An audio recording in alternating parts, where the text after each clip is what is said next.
All right. Well, I guess there's no better way to start a stream off with some, you know, I can't think of a word right now. That's the worst way to start a stream off, actually. Well, okay, never mind. Well, I guess it's Friday, and we've all gathered here together again, which means D&D and Convergence. Which I'll be honest with you, I've worked on so much stuff for this game this week. It's not even funny. Part of that is probably because I feel like I have to make up for what was I still consider a train wreck last week, despite the fact that we've talked through that heavily, and it's not. It was just boring. But yeah, so I'm really excited to keep going forward with what we've got, because we're almost near the end, and near the end means more things are happening. Well, somebody want to tell me what happened last time we played? Anybody at all? No pressure. Last time, a large battle kicked off with a flash of lightning as it basically just shot down at anyone that was standing on top of rocks, which was 2 people. Me and Now. Then, the great horde of ice elementals started to rise up, surrounding us and coming towards us from, well, mainly one direction. Our lovely Hammer of Amaron stood with, what's the right word? Not whittling. Oh no. Taking every blow basically in stride like it was nothing. Their resistance against fire showing a great effect against all of the fire elementals. The Assassini boys in every different type and form, the 3 different choices, were slaughtering people very effectively, which Martel definitely took note of. We then saw us, the party, dealing a decent amount of damage, and by us, I definitely mean our barbarian, Martel, and Tajira. Tajira did a lot of damage with fireballs and whatnot, so yeah. I did like 40 damage. I was proud of myself. I think it's worth noting that your 40 damage on your 1 hit adds up to far more than Martel did with her multiple hits. That part's accurate. Yes. Because rogues, that's why. We slaughtered basically all of them as the Hammer of Amaron moved forward and created a pathway of stone across the lava bridge, or the lava river, the chasm over lava. Making it to the other side and helping the Assassini boys who went across beforehand in their shadow walk to slaughter the last of, I believe it was the storm elementals. Because at that point, both the water and the fire had both basically been destroyed. Everybody regrouped, had a short rest, and looked around a little bit. Hadvard found a ring. Martel and Lithian found a lute, or some kind of harpy thing. I can't remember what it was called. A satyr? No, that's a type of... A cittern. A cittern, thank you. Cittern. Saturn. And then everybody was like, yeah, we should probably keep going after our short rest, which happened at the end of last session. Mm-hmm. Mm-hmm. Did I notice that it's a mandolin, not a cittern? Sure. Was it a mandolin? That's what I have written down out for the instrument. Okay, then it's a mandolin. I can brush that one off because I've also recently this week had another group that stumbled into a magical instrument at some point, and that must have been a cittern. Probably. It happens. All right. Thank you, Kyle. You're welcome. Succinctly done. You made the session sound way more interesting than it actually was. So yeah, at the end, while everyone was kind of collecting themselves, resting and recuperating and preparing for the next leg of the journey, yeah, there were some forgotten things found in the remains of this ancient fortress that the elementals were in across the chasm. of which have been recovered. I don't quite remember where they're with. I think the instrument's with Martel. I don't know where the ring. The ring is still with Asward? It's still with me. I was just investigating what it was, and then I was going to bring it to the party with Right. the actual information. Have I given information for either of these objects yet? Yes, I know all about mine. Okay, good. And I do as well. Okay. You Cool. promptly sent it after the session, so thank you for that. Okay. I just wanted to make sure so I could go pop it up if I didn't already have it ready. All right, cool. Is there anything prior to the ensemble of the cast present marching onward that anyone would like to do or talk about before we begin pressing back into the snow? Friends, does anyone have problem with darkness, like seeing in it? Question mark.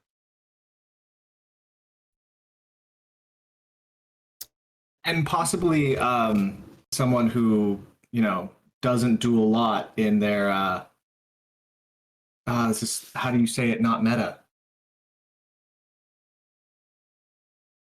When in combat, do you ever find that you're just finding you have like 2 extra seconds? Because if you do, and you need something to do, I might have something for that. I want to say it to the group without everyone else. Sounds like a weirdly placed Craigslist ad. Yeah. Well, first, just answer the question if anyone has seeing problems in darkness. I have tools to overcome my problems in the dark. I I can think- see in the dark. Sorry, Tim, you're whispering. I can see in the dark. Lithium? I don't have any trouble at all. Oh, all right. Well, Sorry, I giggled because I think that one's kind of funny. It's like, well, Martel, I don't know what you are. Maybe, Tabaxi, maybe, and then you go look at the singular Tafakari elf. You have problems seeing in the dark, not realizing that they're one of the best people with night vision in the world. great. You learn something new every day. Uh Anyways, huh. it does. It pulls it out, shows it to the group class, kind of like in his hand. It's a ring of shooting stars. It basically, if you have I'm going to call it a bonus action because I don't know what else to call it in setting. Time during combat. If you have time during combat and you can use this, it has 6 charges. It can basically cast either dancing lights in dim or dark. It can make fairy fire, which is a cool spell, I guess. It can make ball lightning. And for your bonus actions, you can then move the ball lightning around. So, does anyone think they want to use this?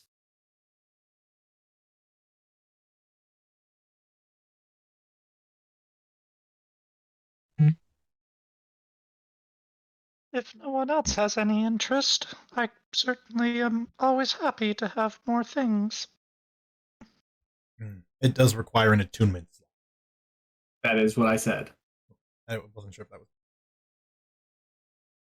Well, let me check my attunement slots. Because I am full up with and happy with my things. And I use my bonus actions a lot, so. Yep, rogues do. Yep. Oh, you're not Martel. Deceiver. I just think There it'd we go. be much more useful on someone else.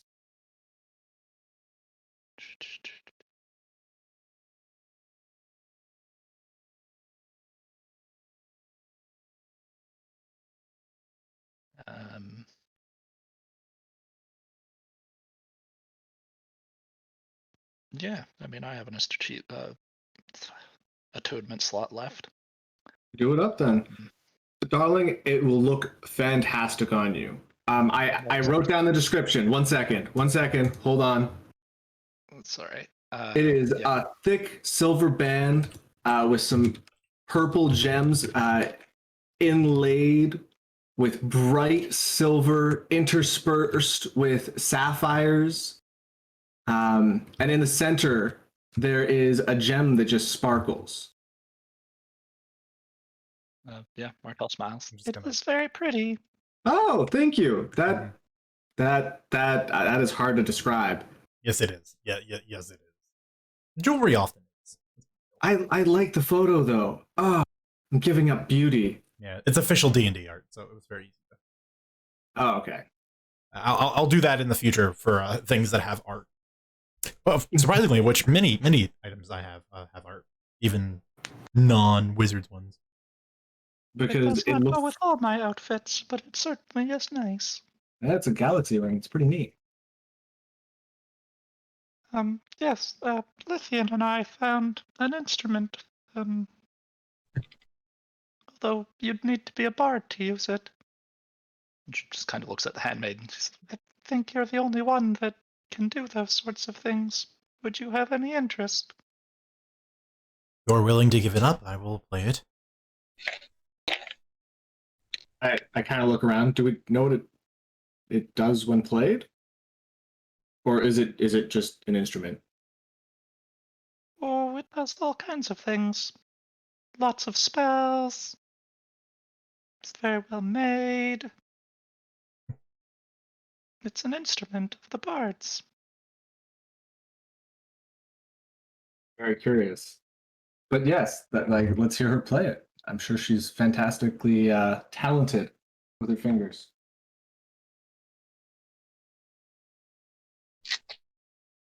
I'll just blinks at Hasvard before handing over the mandolin to the handmaiden. Mhm.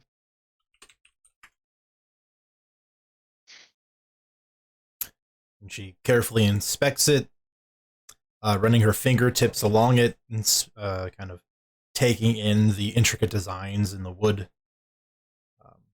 And then after a moment, kind of settles with it and will play a few chords.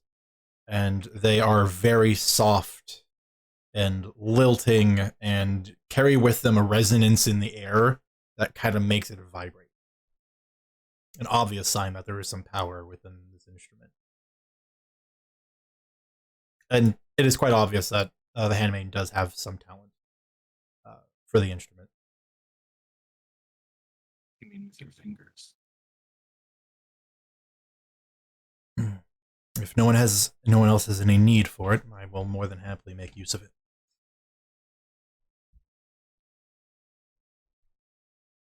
I think it's a great idea. Yeah.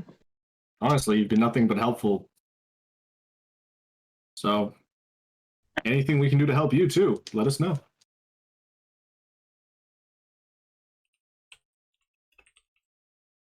Just they're not something handmaidens do. As Hasbard wanders off.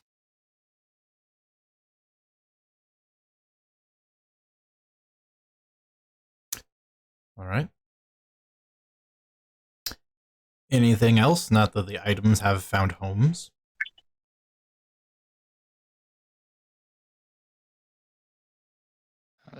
I mean, Martel will be speaking with the Shade Seeker, but probably not till we're actually journeying. Okay.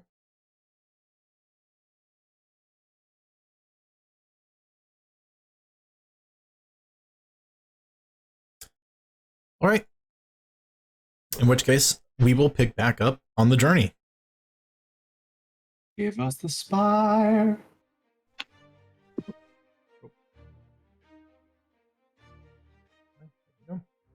We're going to go back to our quest map, where we have already advanced onto the next section over yonder.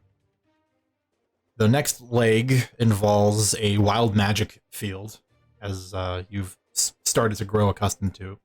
I suppose I've been waiting for this exact moment to bring it up. This is kind of when you guys finally strike out from the remains of the fortress, from where the elementals have been slain.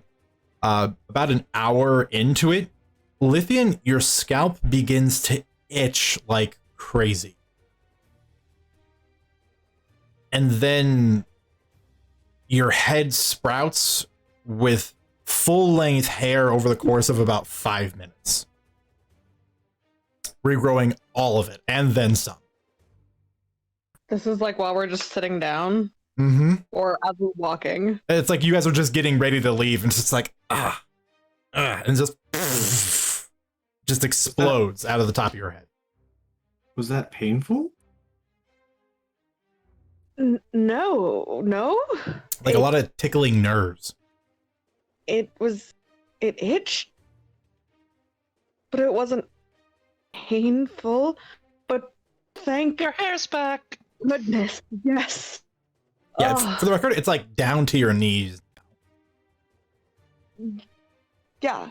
Well, damn it, I have to tie it all up again.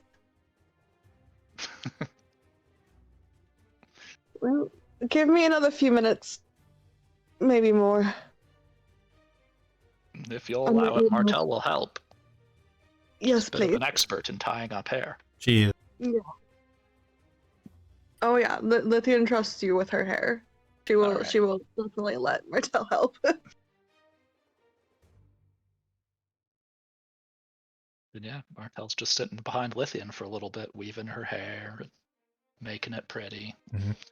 All to the But lilting not overly tune of so. the Handmaiden. Yeah. But not like Strumming along. too pretty, still keeping that sort of warrior look Lithian likes to have. You know, Mhm. Martel knows what she's doing.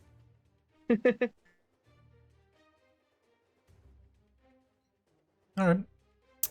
A little bit more time is taken to accommodate this. And it takes a little doing, but the hair is completely clean. There's pretty much no knots. It's as perfect as you'd expect from magically produced hair that have just erupted from your scalp.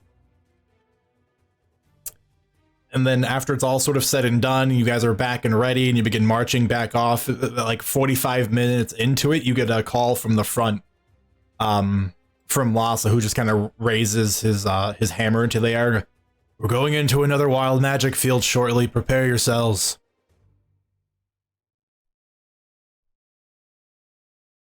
Oh, great. So it's back, and now it might leave again.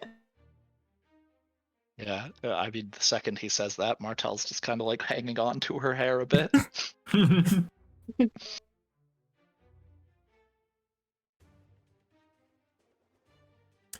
The difference Well, between this area and the last one, however, the weather is lightened up. Visibility has increased substantially compared to what you guys have experienced a lot in the last few days since traveling. And before you is just this white open expanse for as far as you can see. So there are no weird crystalline spires. There is just nothing to really distract you other than this big open area. And occasionally, kind of like a heat mirage off in the distance, you just watch as the air just sort of warbles and then returns to normal.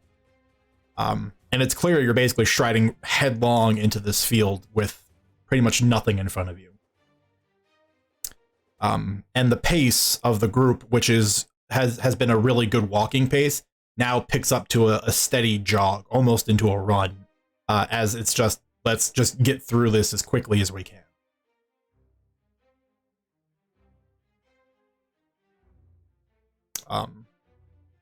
At the very least, that is the pace that the Shade Seekers people and the Hammer are both taking. Would you guys like to do anything else? You know, something unusual for some odd particular reason?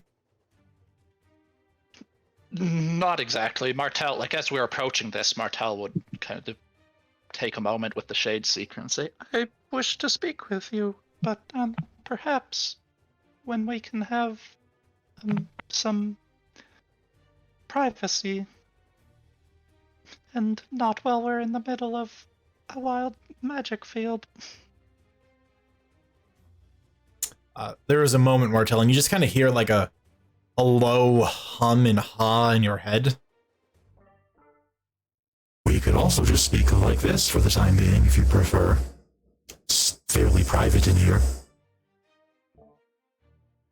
And just go, oh, well, yes, that works. In her head, of course. Mhm. Is it magical in nature? Will I need to worry about the magic field wrecking my brain? No, this is a talent of mine. No worries about the field.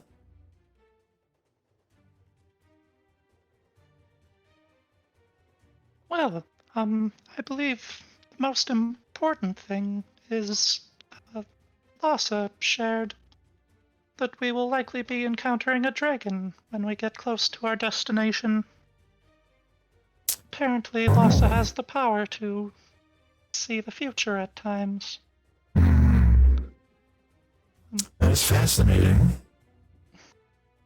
It's, yes, fascinating and troublesome. I also received word from Tajira. She hears things from the Merc. I think she worships some kind of god from the Merc. But she has not Oh, shared with me which one. oh, shame. An interesting bunch. Those are, I wonder who she is aligned with. I plan to find out eventually. But the word she heard is that there are cultists as well that have come to worship the dragon. We've run into dragon cultists before. They're dangerous because they're fanatic. Aren't all I am cultists not. fanatics? Well, some less so than others. Or less dangerously so, I suppose. The problem is that if that is true, I do not think that my companions and I could face this without your help, as well as the Hammer of Amaron.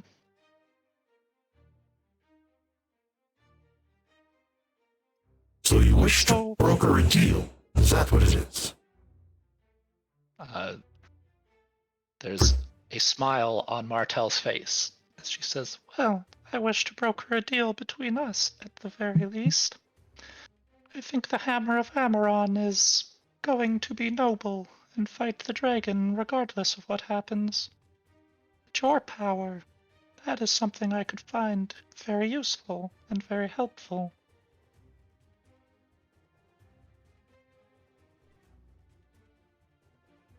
I believe that there's really only one thing I can offer you, which is assistance in your betrayal of the Hammer of Amaron.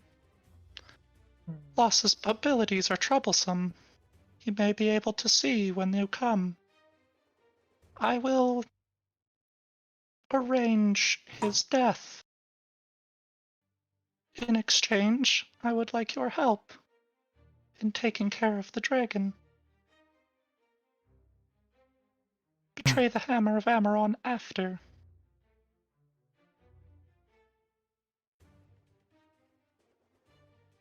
And, out of all of this, what do you stand to gain for helping me deal with the hammer problem? Well, for one, there are things beyond the dragon that I seek that have nothing to do with the forge or anything either of you are after. And I would rather not have to face a dragon alone. It is, from everything I've heard, very dangerous. But that is the other part of the things that I wish to discuss with you. You may have information that I would like to have. Well, I do have lots of that.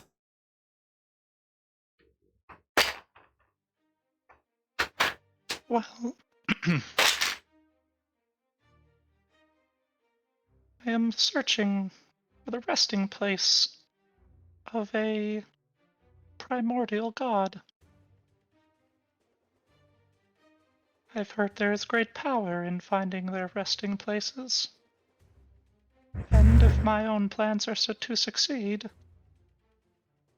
I would like to find this primordial god.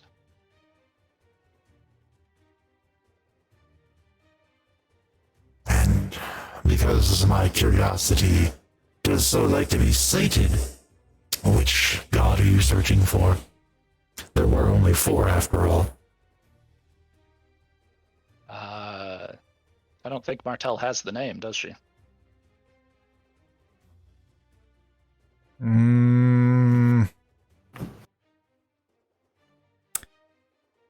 I feel like it probably would have come up by now. All right.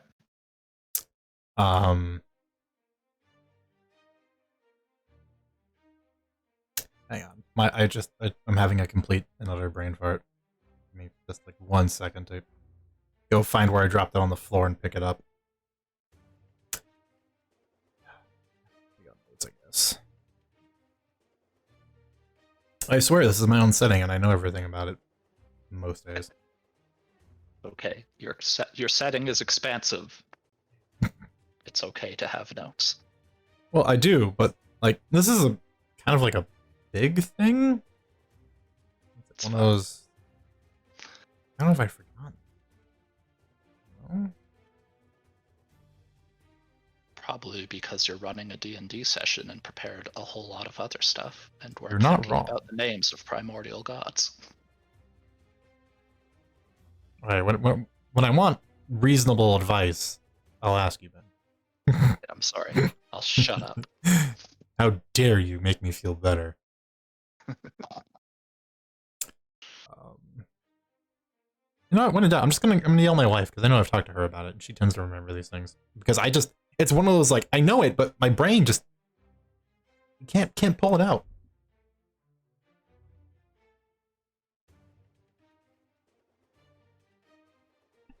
Wow, is that easy? The name for Martell's sake is it's Kiitha. It was the primordial god of wind.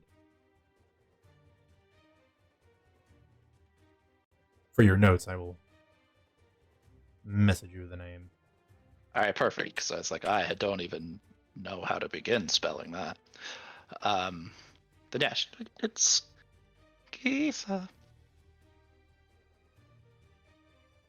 Some of the other resting places are known, but as far as I can tell, nobody knows where she is. Except possibly people who would keep that sort of information to themselves. Then It's perhaps, spelled exactly how it should be. How it sounds it would be, but good to have that. Thank you. perhaps, there is a deal we can strike.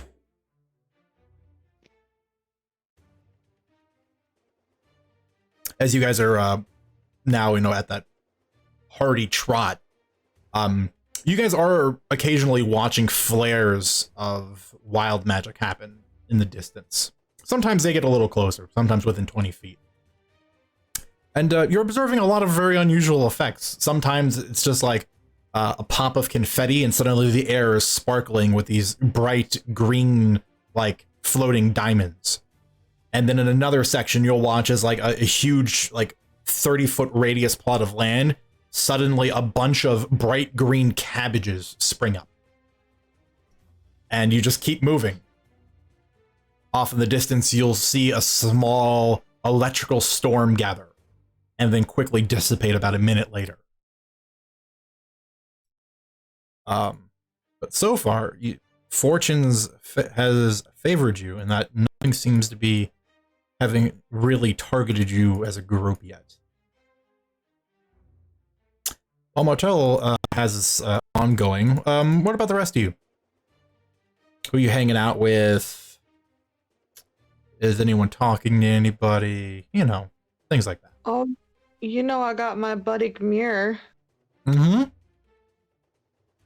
He's running and drinking currently. Well, so am I then.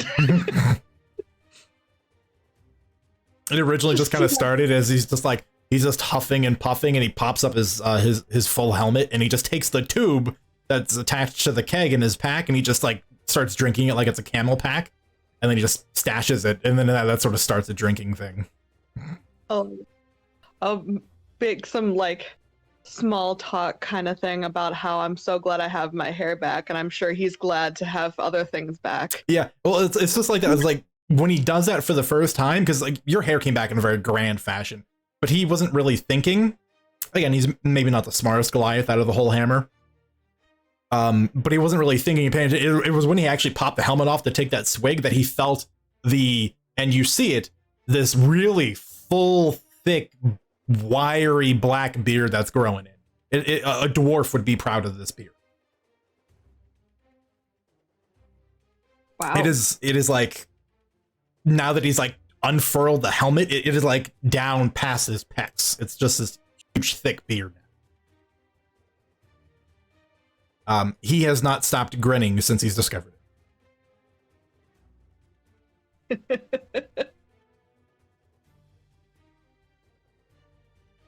Awesome. Yeah, definitely make sure to compliment and chat about our concerns for what the wild magic might do, or exciting things it might do to other people. I'm willing to bet that. And he just like, he points a finger in front of everyone running and just kind of whirls it around and then stops, and it lands on Hasvard. That Hasvard will be turned into a goat by the time we're through. Oh, I would love that. Maybe. I can hear you, and I had my fingers crossed before not to turn into an animal. That would make a good story. I'm gonna bet Or dinner. a moose. I would not Moose. think I would let you eat him. I'll take You would probably be a very cute goat. five gold pieces. It's a moose and not a goat. I'll take that deal. All right. I would let you eat a moose. Well, there would be a lot of moose to eat. There would Yes. be. But what if it But- turned into dwarf in your mouth? If it was well seasoned and cooked well enough, it probably wouldn't stop me. If you cook him while he is a moose, will he be cooked when he is a dwarf? Well, I suppose the problem is he's a goblin. Yeah. My mistake. That's a Goblin, huge of difference, by course. the way. Like, goblins are very small and diminutive, and typically green-skinned. Dwarves are, a bit stockier and very hairy. I'd prefer to eat a goblin before a dwarf. They're way less, less stuff caught in your teeth. The word was in my head for some reason. You thinking about dwarves? Something about the beard. No, yeah, I can see that. I can see that.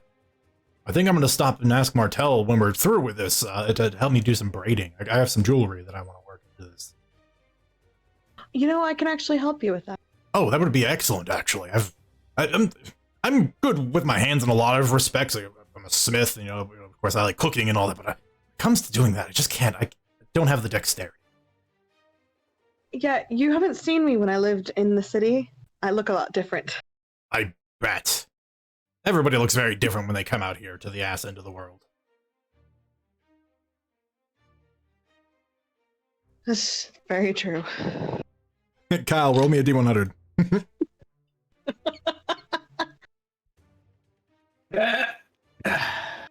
55! I was about to say, was that a goat noise you just made? It kind of sounded like a goat noise you just made. I didn't make a goat noise. It was a 55. Oh, okay. I thought I thought it was like Manifest Destiny for a second. All right. As you guys are running, almost as if manifested by speaking about Hasvard, there's a moment where there's a ripple. Again, the wild magic here is strong, but it isn't being focused by those crystalline spires that you ran through like before.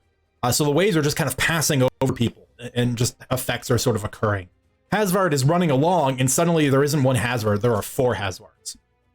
And whenever Hasvard looks, they all look in the same direction. Wherever he raises a hand, they raise a hand.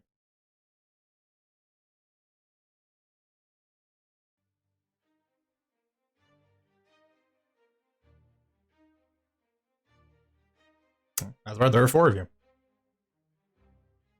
They're just copying me, and They that's are. fine. They're perfect mimics, like a mirror. What for? What for? To keep running.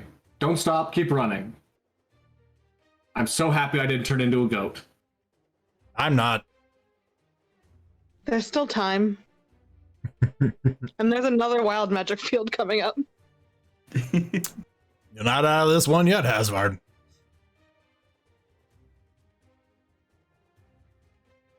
All right. Anyone else having any conversations? Anybody?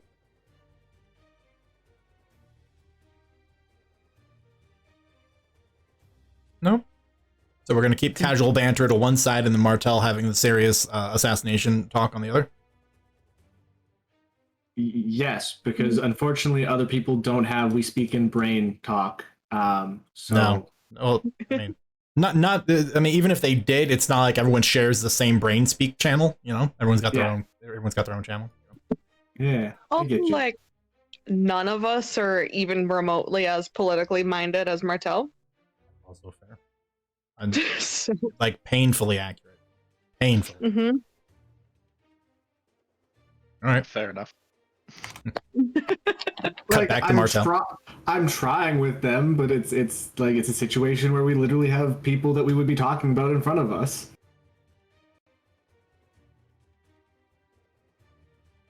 Comradely silence.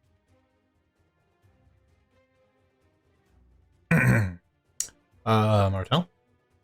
Oh, yes.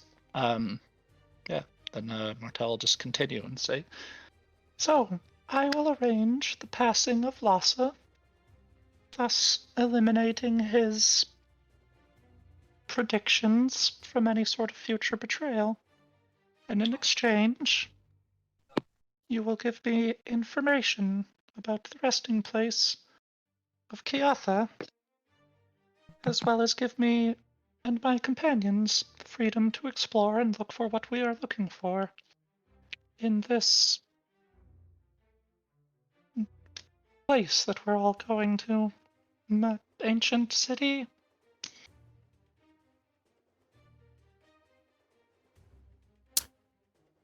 One small addendum, Martel. If I may. Please. Do with Lhasa as you will. Remove him from the equation. But I need his hammer.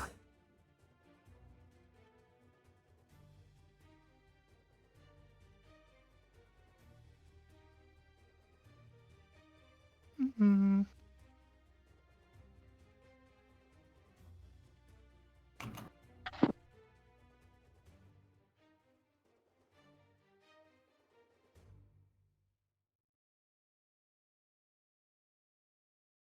That would be tricky. I doubt the rest of the Hammer of Amaron would let me just take that and give it to you. Well, what are you planning on doing with Lhasa after he's been taken care of? Oh, well. I can... If I have killed somebody, I can trick others' minds into seeing them, believing that they're still here. It's short, but I was going to arrange for a bit of a disarmament between you and the Hammer. That way they would believe Lhasa and you have struck a deal, though it would be entirely fake.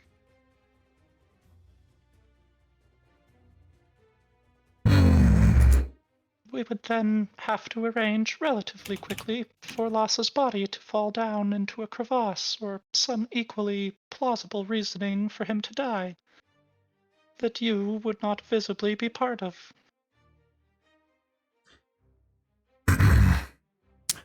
But we can help with the perilous fall, if the need be. So long as it's sufficiently convincing. As for his body and the hammer, I may have to hide it for a while, but when it is mine to give you, I will give it to you.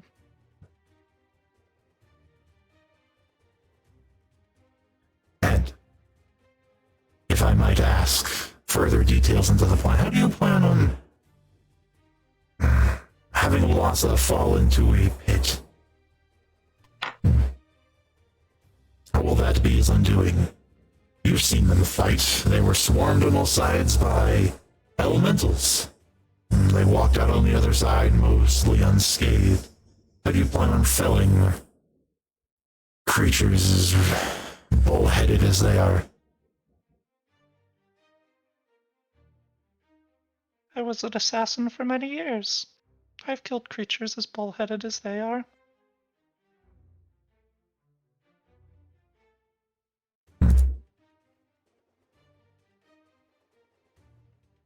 Well, that much I know is true.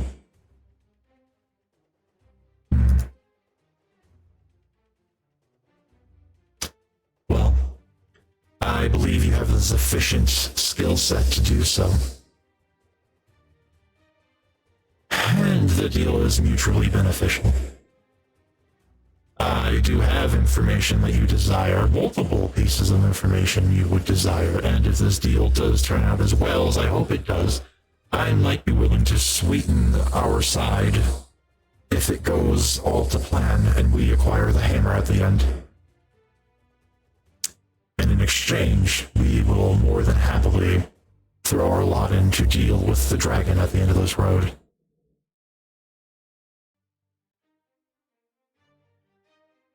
Yeah, again, visible smile on Martel's face as she replies in her head. Wonderful. Well, again, perhaps when we get a private moment, we can shake on it.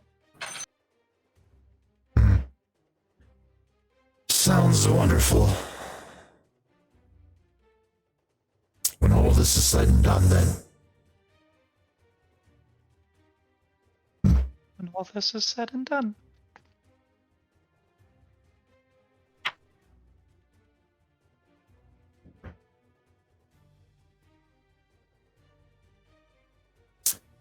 All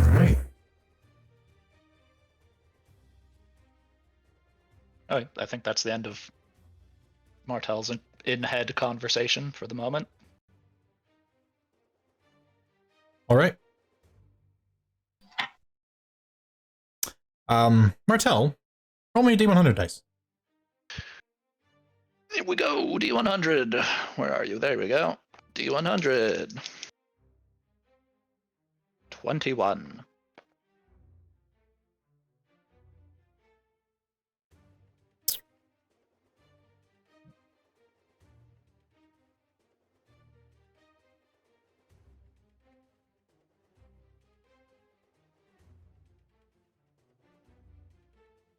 Martel, a small burst of wild magic occurs that you and the Shade Speaker move through. Nothing obvious seems to happen.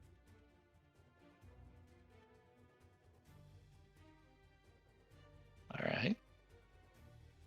Interesting.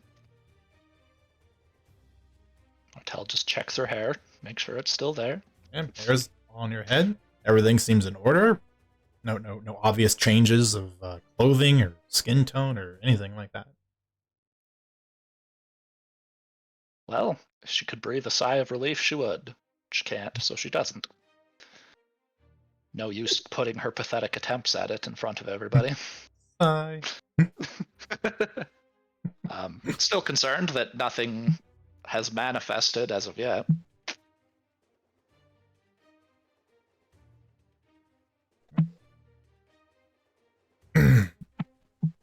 The group continues to press on. The expanse is just wide and doesn't seem to ever end. And it's obvious as you look in all directions, you can see, as I mentioned numerous times before, how the air is just kind of shifting and shaking in space occasionally. And sometimes you'll watch as some sort of effect manifests itself there. This seems, comparably to the last few times you've had to do this, almost leisurely. Like a stroll compared to what was could have been a very detrimental end to a handful of people the last time. you guys continue to run. And there are occasional moments where you'll observe oddities that'll happen. A couple of the members of the Hammer, there's an obvious ripple around them for a moment, and there's no discernible effect right away until you watch one of them take off their helmet, and their face seems to be covered in bark of like a thick tree. And then after a couple of seconds, it all just sort of peels away and falls off, and you kind of watch from underneath some of their plates, you see like bits of mulch kind of fall out from underneath the armor. Perhaps the most awkward of them all is just kind of running along. There's just one point where the handmaiden just gets this wicked nosebleed for no reason. And she's just kind of plugging it and running still. It stops after about a minute. I'll assume the handmaiden was thinking dirty thoughts. Anime style. What is this? Is this like the Weasley's joke shop from Harry Potter? Come on. Not egg on the wild magic fields. Let them be what they are. No need for insults. That's valid. That's valid. That's valid. Too late. Martell Hasvard, roll D100 for me. Oh no.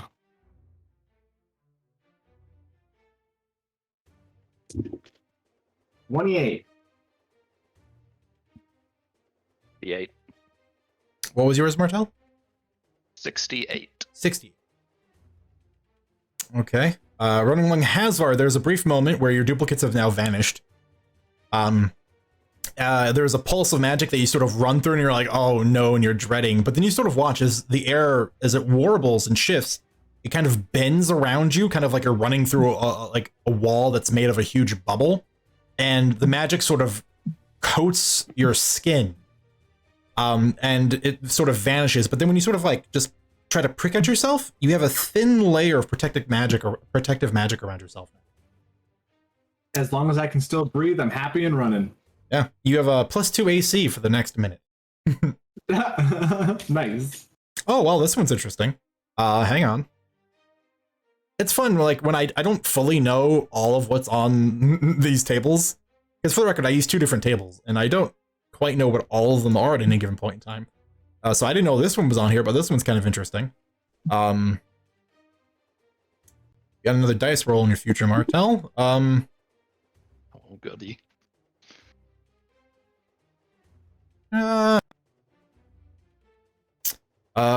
me a D100 again. Another D100. Okay. Yeah. Is this still a general roll or a Martell specific roll?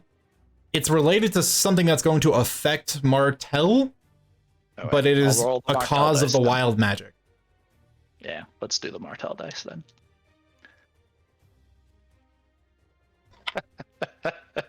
Martell dice love Martell. That's a 100. It would be. That is the best possible outcome too. Martell. This is even funnier given the last effect Martell just suffered, which would have worn off by now.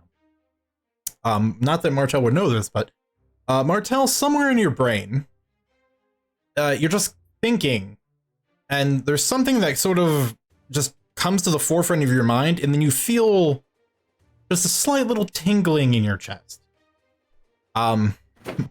Martell, please mark down that you permanently know the Vicious Mockery cantrip.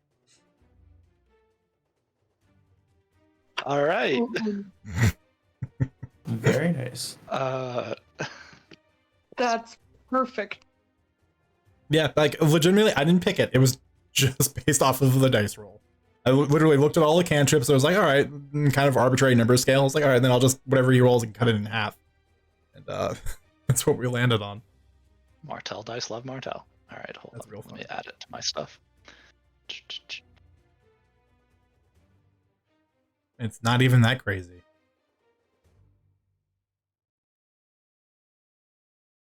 Yeah, you can do it back to the handmaiden. They can have a diss off.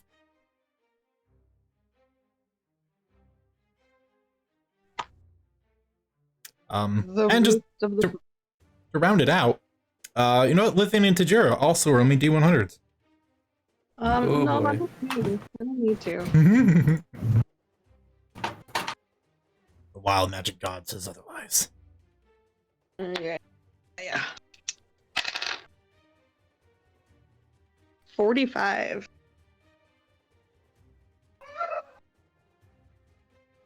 35.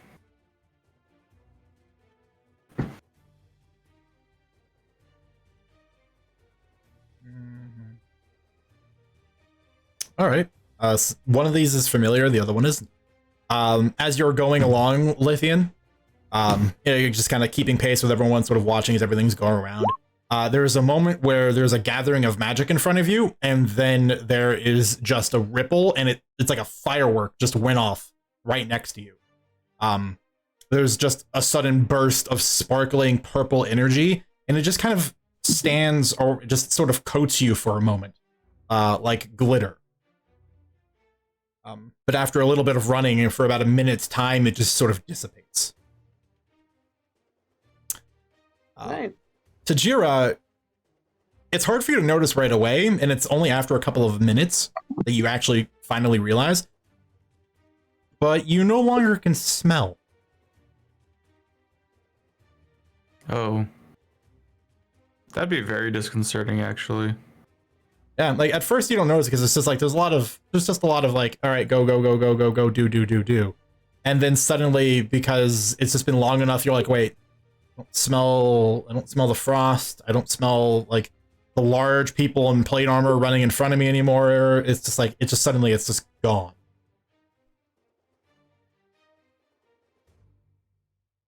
She's not going to say anything.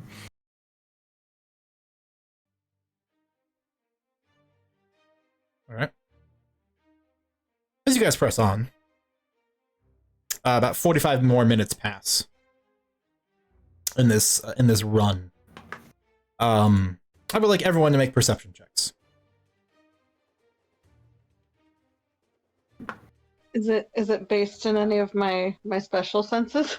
It's sight, unfortunately. God I damn. also assume normal per check from Martel. Yeah. Yeah. We're just looking at tundra. Yeah, it's an 18. Exciting. I got a 10. 9. I rolled a nat 1 for an 8. All right. Wow.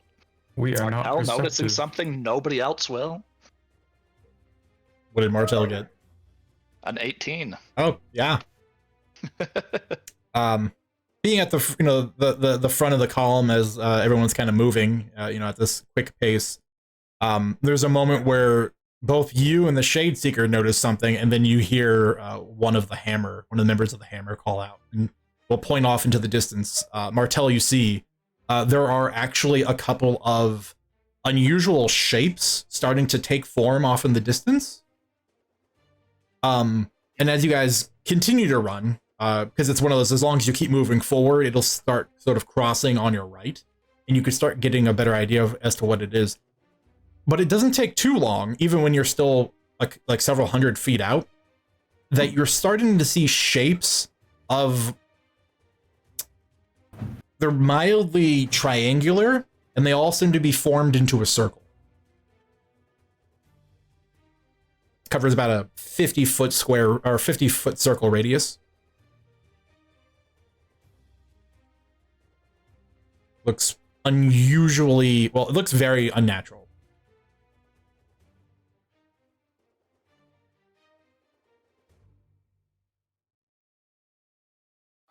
Yeah, Martel just say, well, that's troublesome. Any thoughts? And she'll say it loud enough for anybody nearby to hear. We can send someone to investigate.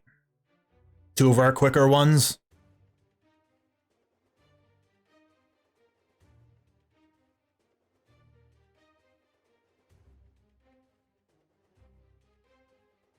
There going to be any volunteers? Like, Martel, are we going to go see them first, or do we want to just go as a group? You have to purposely deviate from the course you're currently on to go investigate. This is a passing opportunity, is basically what it is. Well, I can run a lot and be silent about it, so I guess I could go. But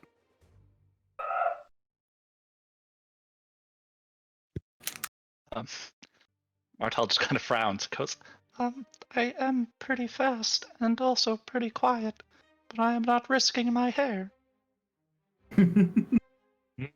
yep, still a wild magic zone.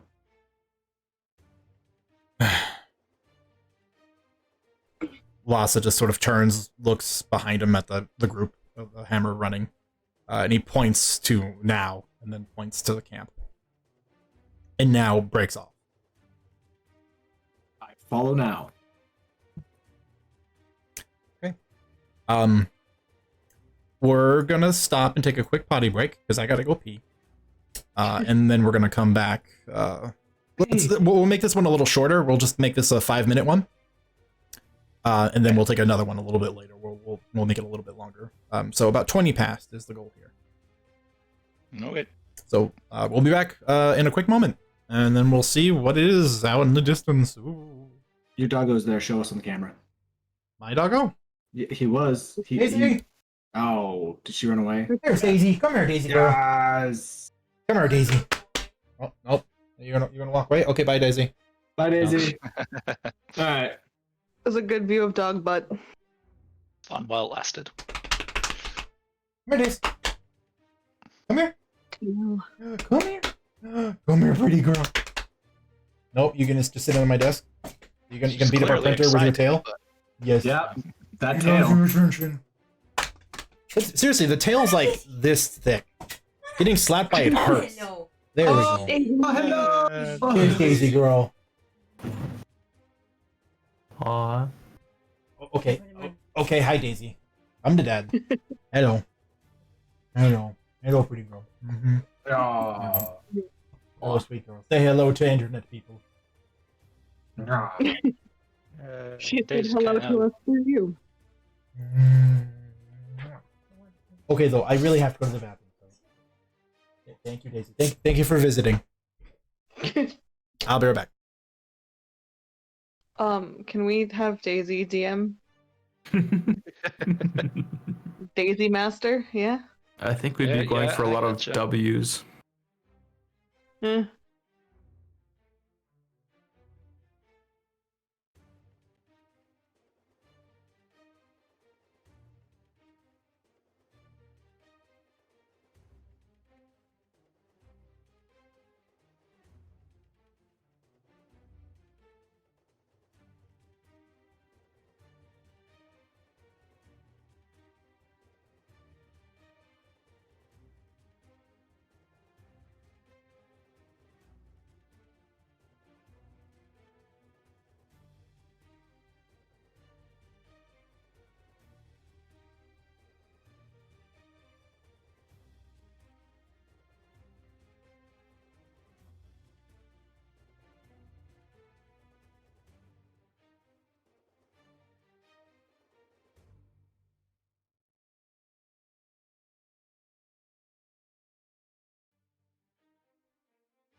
Oh, who's excited to help me kill Lhasa? Nobody.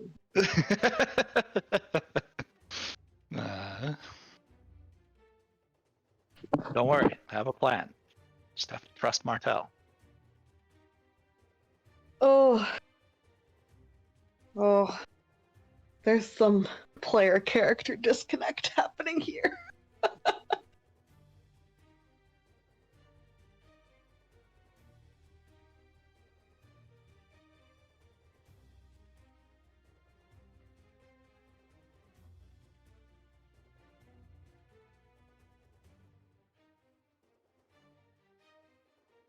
I feel like after this is all said and done, Eluthian is going to have a very long talk with Martella about how she doesn't have to be that secretive.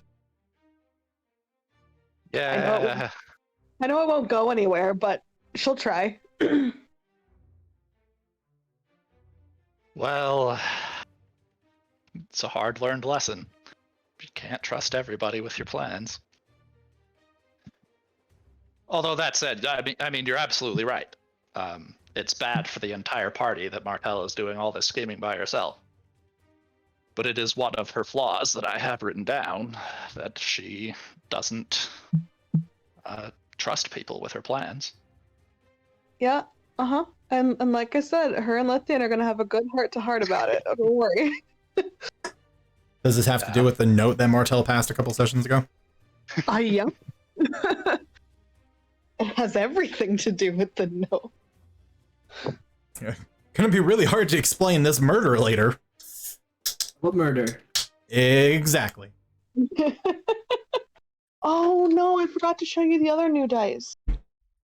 More new dice? Quick, we have 2 minutes. No, it's these require a video, so I will show. I will figure out how to do that. Okay. Yes. I'm fine with that. Okay. Is everyone here? Yes. I see Yep. Tim. Yeah. Kyle. All right, cool. Awesome. In which case, we're back. And we're just going to pick right off where we left off, which was Hasvard and now have broken off from the main group, veering right towards this weird assembly of mildly triangular shapes off in the distance. Mickey sprint. Yeah, about to say, now, even through the dense snow, Addo's sprint is just trucking through this. The rest of the group continues on forward, still trying to make and keep pace. Hasvard, you get within about 150 feet of it, and you watch now just sort of turn to look over her shoulder so to make sure that you're still there, and raises a hand, and then points right, and then points left, and then you watch her, she adjusts and goes left. And I go right. I'm assuming, right? That is what that meant. Hopefully. Yeah. Yeah, hopefully. In that process, now unslings a heavy crossbow off of her path. Just being safe. I can't sprint and be stealth, can I? Technically no. Okay, cool. Just double checking because I have the option of action hide and bonus action sprint, or vice versa. Yeah, you have the economy for it technically, but it's one of those. It's really weird to be able to sprint and also be hidey. I think maybe at this level we could probably hand wave. I think it's a lot harder to explain when you're lower level. I think maybe now at this level it's probably easier to do because you guys are basically demigods at this level. Yeah. So in which case, screw it. Yeah, Hasvard, you can do that. Cool. Luckily, I have skill, and it is always there when I am proficient in it. It's always a 25. It's a 25 because I rolled a 1. Well, at least I got rid of that 1, eh? Yeah, because that ability does that, and it's really cool. No, we are not basically demigods. Nobody jump off a mountain. All right, just don't do it. Okay. Well, thank you. I will. That's because the mountain section of this hasn't come up yet. That's at the end. All right. Or or at the enormous city you guys are going to be at after. Oh yeah. Okay. Yeah, 25 and sprinty. I love the image of not Naruto running, but just that low sprint that just picks up a little bit of snow, which is its own cover. I don't know. I like to imagine you're doing a series of small front flips and side hops and cartwheels.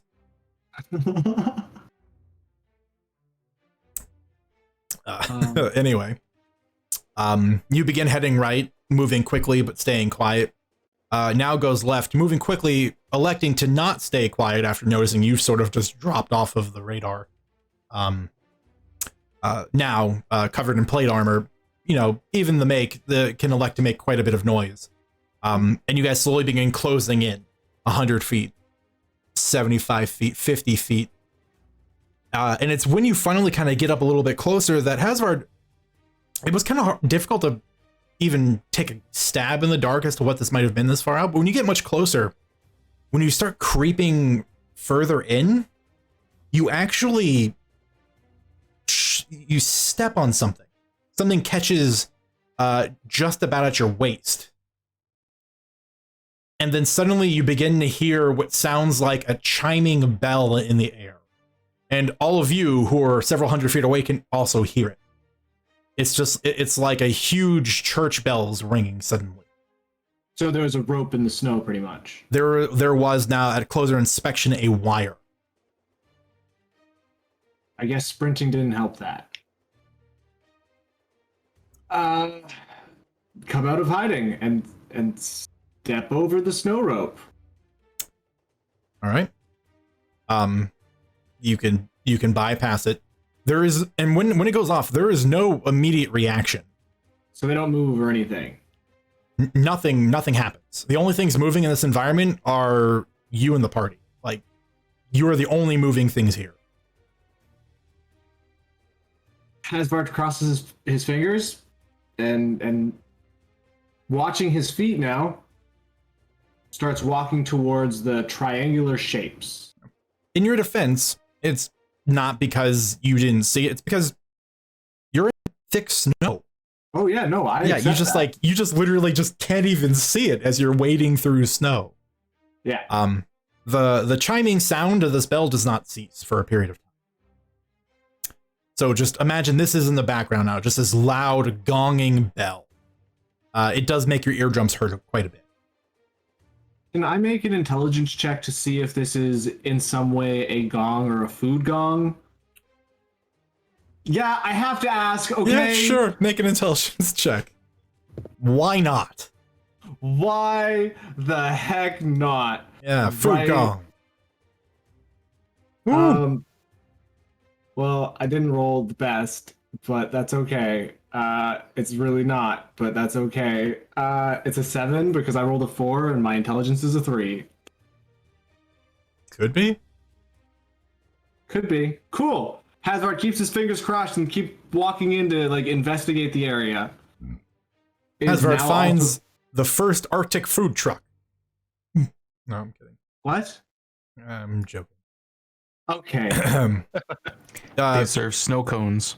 Bad business in a place like this. You yeah. You watch on the other side as now closes in, just at the ready with the crossbow, just sort of sweeping over the general area, keeping both you and her covered. And there is a point where she gets within about arm's reach of these shapes, and you cover the same amount of distance at about the same pace. What do you want to do? You're now likewise almost within arm's reach of one of these shapes. Can we investigate it without touching it? Like, I don't want to step within the shapes because I'm a little freaked out. But I definitely want to figure out either A, what they are, B, like, is it like a singular shape or is it multiple pieces connected to make the shape? It's each triangular shape is its own entity, and then there are about 9 others, and they form a circle in a large radius. And by a large radius, I mean, I think earlier I said about 50 feet. Yeah. And there's no markings on them at all? They're It's just snow. Just snow. Yeah. Well, it's just like with the wire. Maybe it was placed there purposefully a while ago, but with just if a large enough snowstorm came in, it just buried it.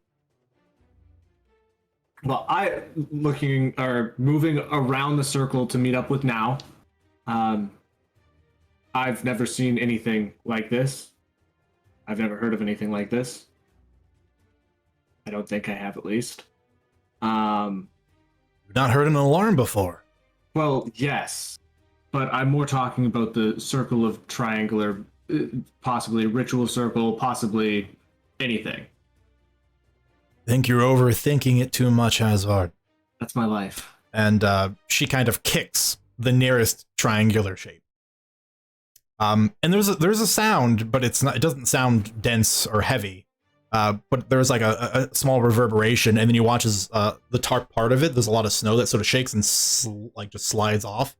And the tip of it, it looks like some sort of easily erectable like tent or building, like a small structure. Oh. I think this was a campsite. And it looks like the people that were here didn't survive. Asbart does one of the little, like, sits down on his own leg, hand to his forehead. You're right, I overthink things too much. Oh. Alright, well, we should look through everything really quickly, see if there's anything useful to take with us, and then meet back up with the group. Yes. And if there's anyone alive. Be careful. Don't just walk into the tents. If someone has set up an alarm, to warn them there might be magical protections on some of these tents. Just be wary, Hasbro. Thank you now. You as well. And now we'll switch between a heavy crossbow and a hand crossbow, which for you would be a light crossbow. Yes. And I pull out my hand crossbow. Okay. Between tents 1 through 9, which tent do you want to start at? Lucky number 1. All right. Now we'll take 9 then. Make me an investigation check, Azar.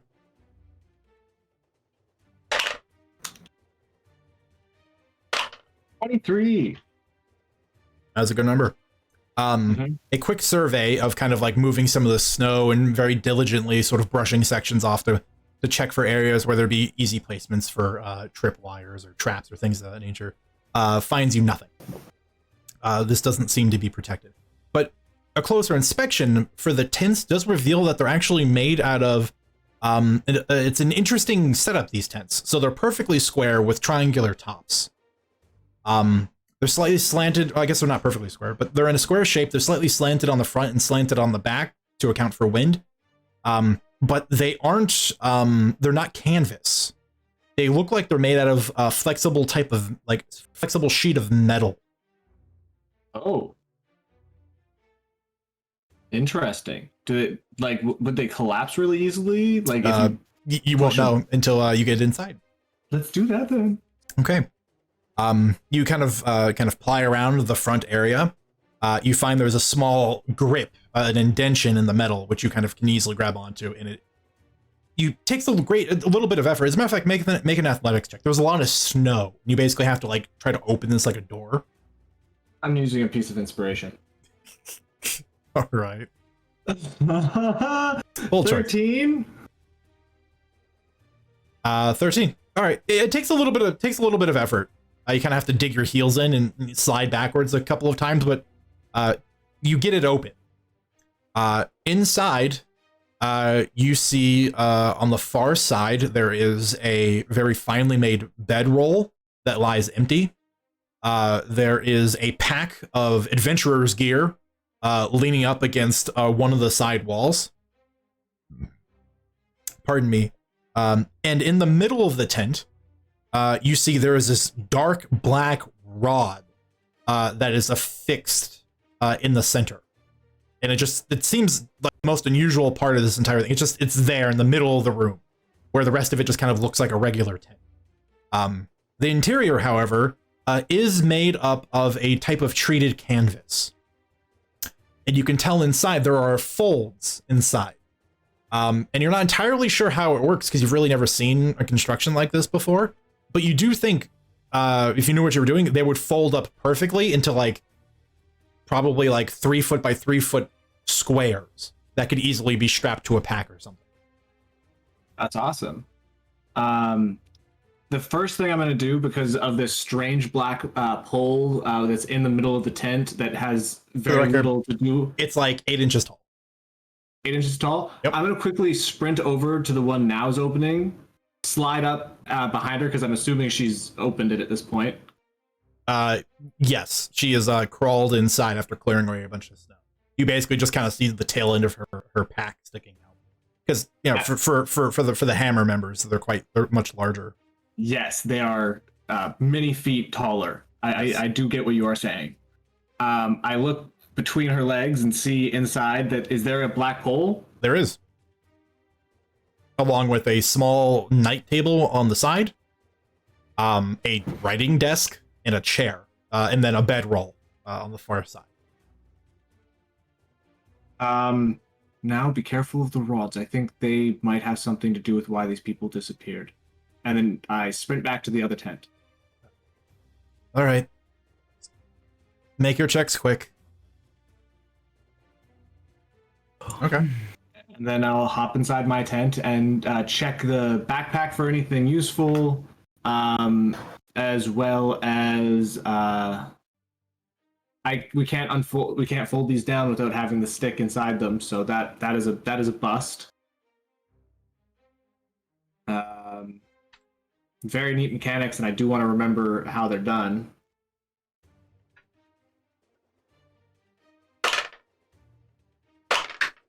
Yeah, I guess search the room for useful items other than like what's in the pack.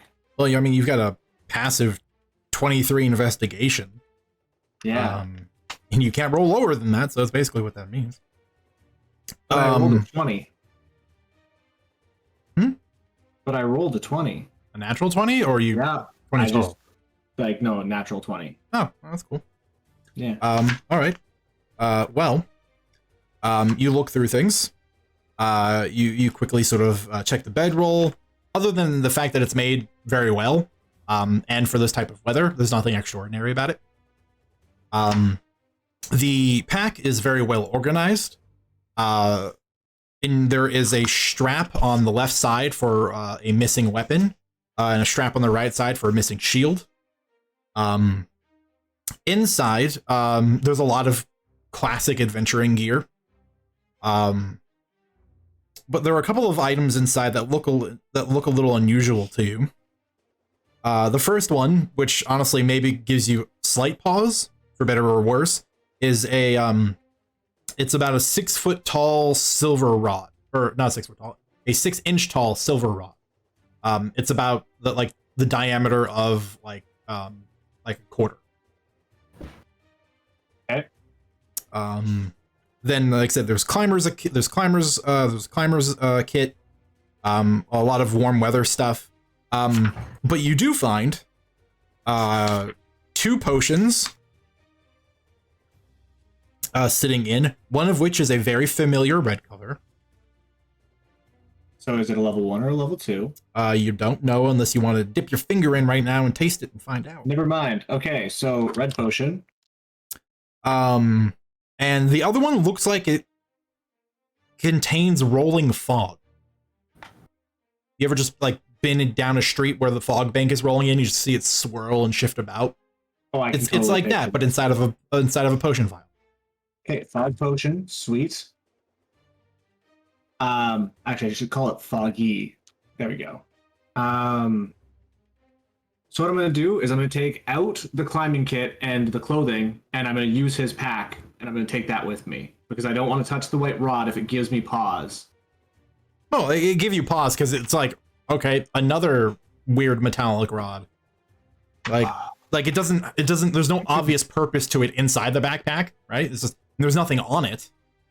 Okay. That being said, Hasvard, the black one that's affixed in the center of the tent, that does have stuff on it. It has arcane runes etched into it.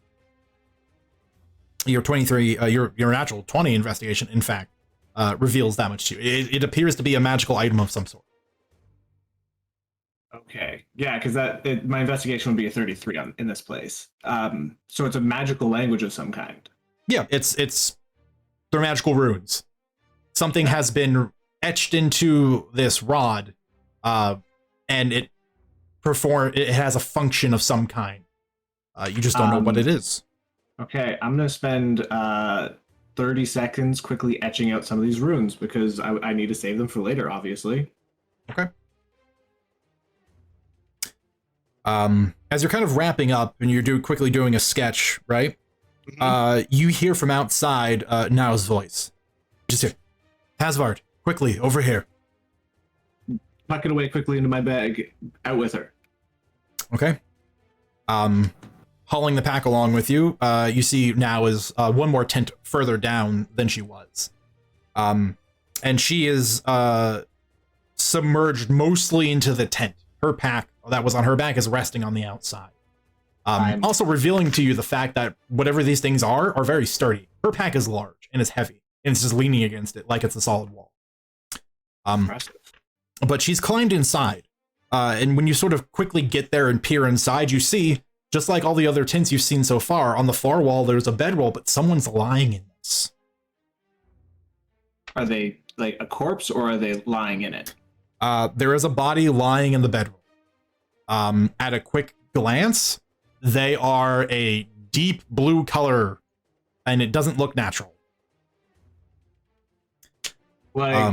Like natural as in it looks like they are probably dead already, or they've probably frozen to death. Yes. Oh, poor thing. Slip inside with her, with now. Whoop. There's no rod in this one. There's a rod in this one. Oh, there is? Yep. Rod, center of the floor. I wonder what makes this different. Other than the corpse, if you know what I mean. The corpse. Yeah. The rod is identical to the other one.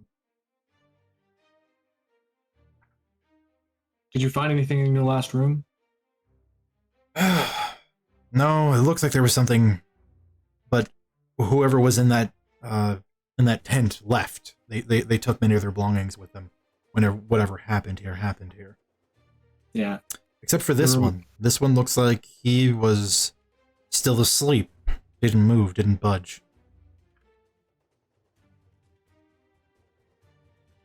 Does he have any wound marks? Check him. Not that I could see.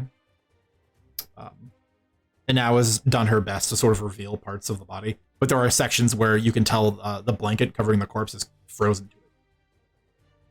Is that frozen to it because of blood, or frozen There are to no it just obvious because of time? stains. Okay, cool. I also have a theory about these rods in the tents. So far, both tents I've visited have them. I've looked over the runes. I think they are a modified version of an immovable rod. I think they serve as a means for weighting these tents in place, so that they cannot be moved from inclement weather, or even in case of attack, given that they seem very sturdy. Interesting. Well, do you think that it's through key phrase, or do you think one of the buttons on the inside mechanics could be? There's usually a button. I didn't want to just start pressing things and experimenting without consulting you first. No, that's. I also didn't want to. I was also nervous that, well, these black rods were something nefarious, but you've put that to rest mostly. Yes. Luckily, you're traveling with a group of arcane smiths. This is something that I could get to the bottom of. I'd love to pick your brain about these types of runes then. The runes are fairly simple, but the point is, there's more to these tents than meet the eye, which is, I think if we were to turn off the magic from the rod, I think the tents, if you haven't noticed their construction, I think they can fold up. But yes, more to that point, I think these are actually individual pocket dimensions that these rooms are in. So I think whatever's inside will fold up and stay inside.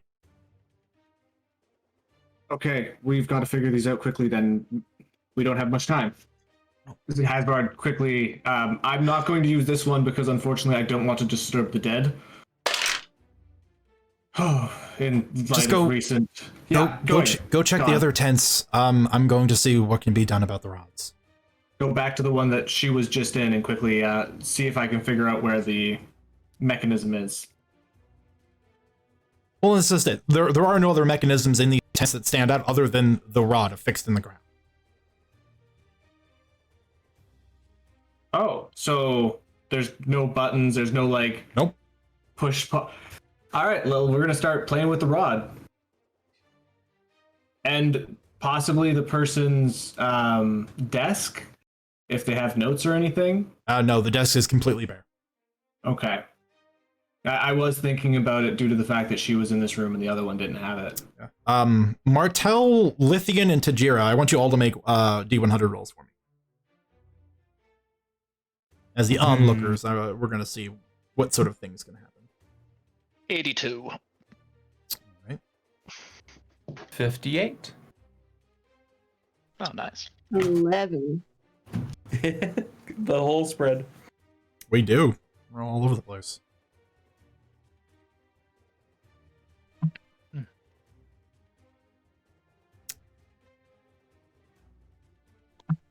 Oh, interesting. Okay. You guys are still hoofing it. There's still pops of wild magic happening around you.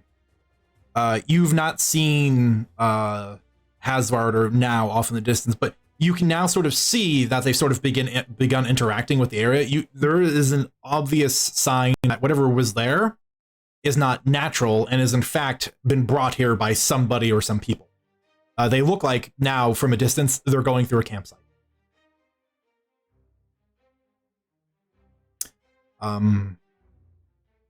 Asvard, as you're kind of checking over the rod, you do see that there are a couple of rings. The runes are sort of etched into individual rings that seem to stack on top of the rod, and they can twist, kind of like a combination lock. And as you're sort of looking at it, going, do I, not really being certain, you notice something that you no longer hear yourself breathing. You don't hear now in the neighboring tent. All the sound in the area seems to have just been turned off. Wild magic, wild magic. I hate wild magic. Keeping an eye on both the tent to make sure that it doesn't fold in on me and the runes that I'm doing. I'm going to keep trying to figure out if I can make this puzzle work so that it... Make an Arcana check. If only that was a little bit better. That'd be nice. Oh, but that's okay, because that's a 22. Pretty good. What did you... 19. Yeah, like, what did you want better? That's great. No, I rolled a 19. I was talking about my, like, skills. Oh, yeah, okay, well, Yeah. a 22 is a great number to get for this. You take a little bit of time sort of looking at it, and there are a couple of runes, and you're not sure of the magical language these were written in, the magical influence, rather, because they're varying strains of magical type, especially for enchanting. Giants and dragons primarily have a lot of influence in these sort of things, right? Mm-hmm. But you're sort of looking at it, and you can tell there's a bit of influence between either dwarfish or giant influence in this, and a lot of the symbols kind of have shapes to them as well. You kind of look at it, and you see that all of them are aligned currently, and the runes all take on a slightly overemphasized shape of a house. And so you sort of begin looking at them, and you find one that roughly looks like a slightly overemphasized square, and you go, what else? What's the worst that could happen? And you begin twisting, and eventually align all the runes on the other side. And then I hop outside. And you grab onto the rod, and as you take it and step outside, the room has this weird effect where it feels like it begins to stretch as you're walking with the rod in your hand. And then as you exit the front, as you kind of turn around with the rod and you look there, the tent is no longer in place. It's just gone. There's a huge square left, and then the snow falls and fills it. Feel about this, but it's great. Yeah, you say that, you don't hear anything. I know, he's talking for himself. On the other side, over in tent 2, where now was previously with the body, now is standing over a similarly empty spot, holding the rod in one gauntleted hand and kind of looking over at you and sort of just like gesturing with it. Thumbs up. Like big thumbs up, and then Hasvard accidentally yells, I figured it out too! Now just kind of stops and gives you a look like...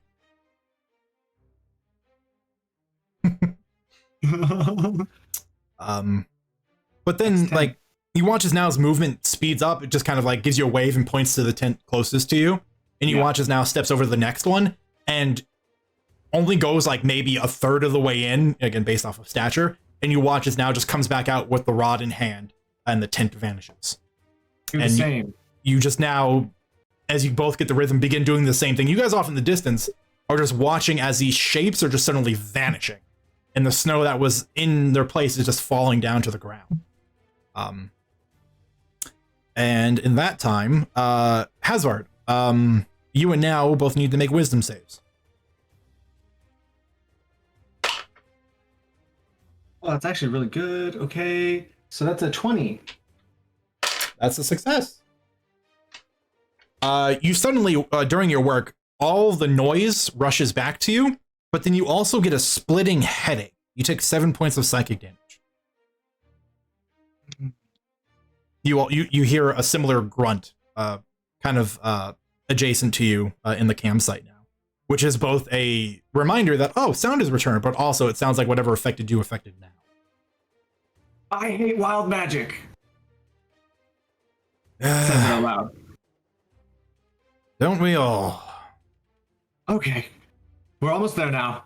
Let's finish this up, wrap them up, and take them. Let's get. You guys are wrapping up the last couple of rods. While you're doing this, because you're doing it very quickly, just make a perception check for me, Hazard. We're gonna see kind of information you can just gather while you look into the tents for the brief moments before you switch over the rods and pull them out. 14. Okay. Over the course of the time, like I said, there were 9 tents. You're a little speedier than now. So you're going to end up with 5. She's going to end up with 4 of them. Out of your 5 tents, Hazard, there are 3 bodies that you find that are in a similar frozen status as the one that now found originally. Okay. I will put the 3 with bodies in a specific pocket so that we don't accidentally use those ones. Sure. I'm assuming somewhere on your pack. Yeah. Then I'm going to scoop up as many of them as I can carry and start hauling exhaustedly over to the group. Yeah, like I said, they're about 2 inches in diameter and about 8 inches long. So like they're like having a fistful of them is it's not like the easiest thing in the world to carry. Yeah, you probably have to stuff them in your pack for sure, or give them to now who has plenty of bag space. Funnily enough, as the rest of you guys, Martel and Lithian and Tajira and everyone else, as you guys are running along, you are hit again with another wild magic surge, but this one I rolled for you, but it's also kind of funny. You all gain the ability to speak a language you never spoke before.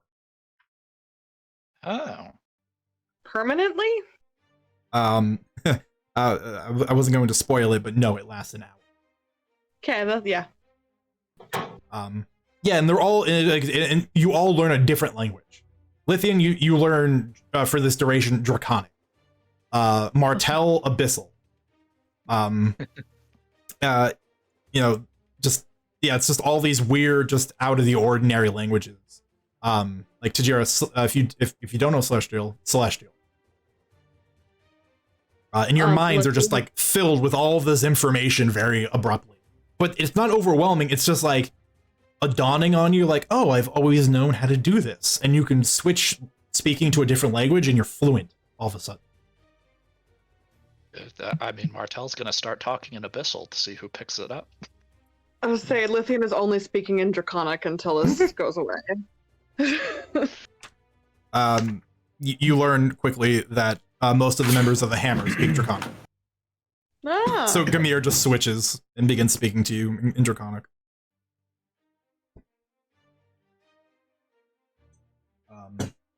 As for Abyssal speakers, Martel, at least out of the group, the Shade Speaker speaks to you in Abyssal. Oh, exciting. And the Handmaiden does as well. Oh, also exciting. But the Handmaiden doesn't hold a conversation. She just kind of gives you a greeting in the similar language, just for a point of acknowledgement, right, and then doesn't speak anymore. But eventually, now in Hasvard, with their loot in tow, will begin making their their intersection to meet back up with the group. And just for funsies, I want all of you to roll D100s one last time. I feel like there's a sphere around every magic zone that you just have to hit. And it's a 97. Ooh, 92. Ooh. Yeah, 32. 97, 92, 32. And Mortel, what was yours? 43. And I'm just going to toss in a couple of extras. 74. That this is the one time Kyle rolled high. 74 and 13. I didn't want to say anything about it, but yeah. It's you got to do it sometime, right?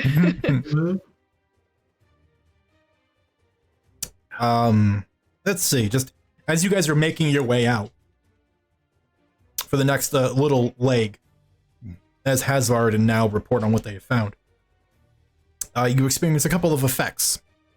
One of which, kind of what Hazard experienced a while ago, which, by the way, the +2 AC effect is worn off. You run through another similar area of magic where it feels like you all kind of run through a layer of film very briefly, and then it snaps. And all of you are covered in what seems like a magical sheen of protective magic. You all have 20 temporary hit points. Ooh. And those last until your next long rest. Ooh.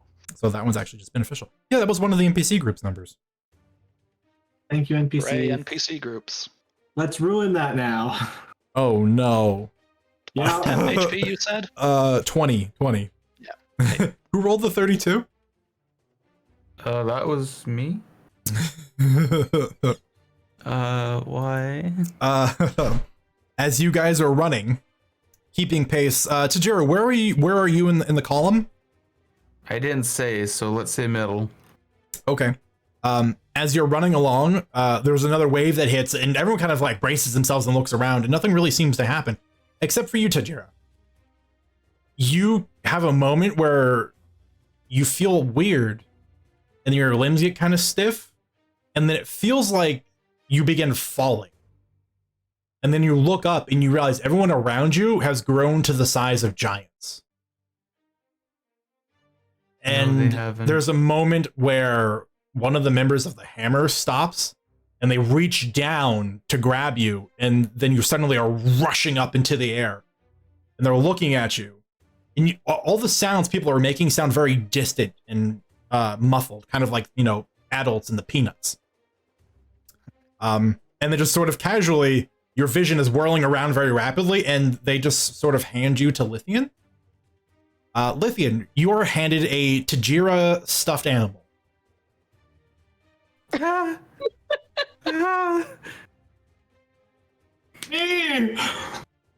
comes, like, looks at it, like, holds it out like a baby that you don't want to be holding, and looks at it, and It then even just has kinda like pulls it in. little black stuffed tentacles. Then she'll like just pull it in and like hold it close. Okay, this is mine now. This is my charge now. Okay. There were some really fun effects in these tables, and I'm really sad we didn't hit. You know, there were just so many to hit. Like, some of them are really great. We've got another one, CJ. The next one. Yeah. As you're trucking through, who rolled the 43? That was Martel. Martel, roll me 3d6. Always like when numbers are being rolled. But do we want them to be high or low? Holy smokes. It's not a fireball, don't worry. 12, 17. Wow, you rolled really well. Wow. 2 6s and a 5. All right. As you guys are running, for a brief moment, you hear the initial plink of something hard and dense hit one of the members of the Hammer's armor, and it just sort of bounces off. And then you hear several more, and a couple of you kind of get dinged by these.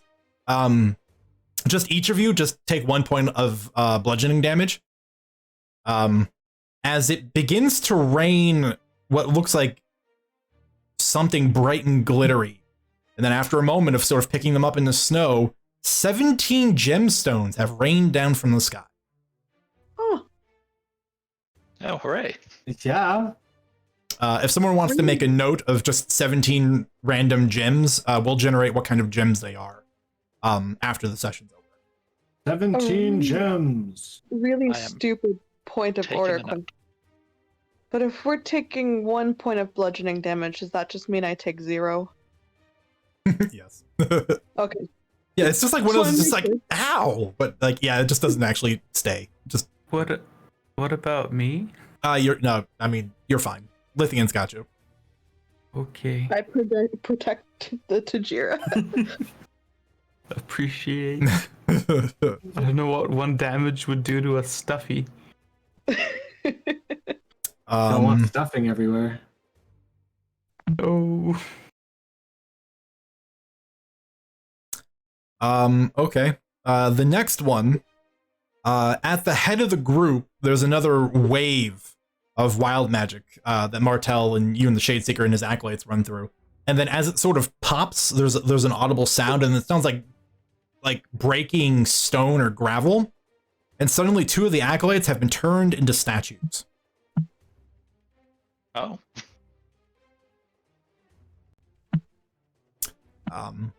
Although kind of unceremoniously, but mildly annoyed, did you see the Shadeseeker Huff put his hand on the shoulder of the girl, who then raises her hand and points at one and then at the other, and you watch as these dark holes just open up underneath them, and they just fall and vanish, and the holes just close.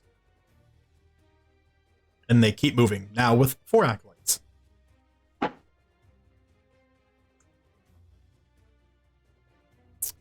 And then for Well, the 90, hopefully that lasts a while. All right, we hit a lot of the fun ones. This is actually really good. Who rolled the 92? That would be me. All right, we gotta find someone to pick you up. As as you're running along, Lithian, stuffy Tajira close to your chest to protect her. There's another ripple and wave, and then suddenly, Hasvard, you see now sitting on top of the stuffy Tajira is now sitting on top of what looks like a very pretty potted flower. Scoop and scoop. What? Oh, God.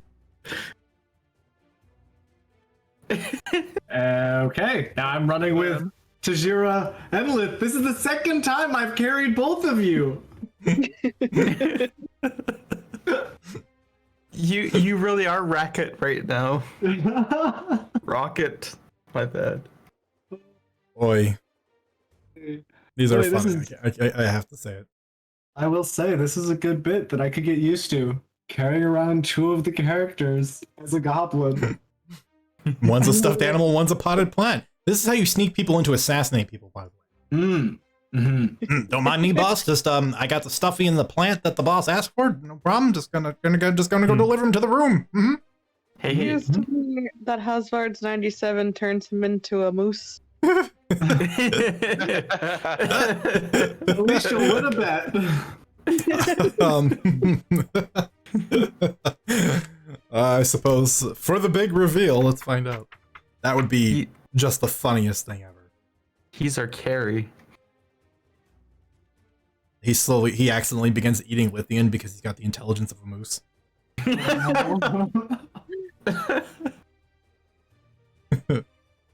So much of this could go wrong, but you know, it's just wacky enough. It's funny. Can I still use my telepathy? No. Darn it. I want to be a screaming doll. No. Would you be screaming at Lithian? That would be rude. Yes. She's carrying you and you're just screaming at her. All right. Significantly less fun, and unfortunately not a moose or a goat. Hasvard, as you're running now, kind of like arms full with both of them.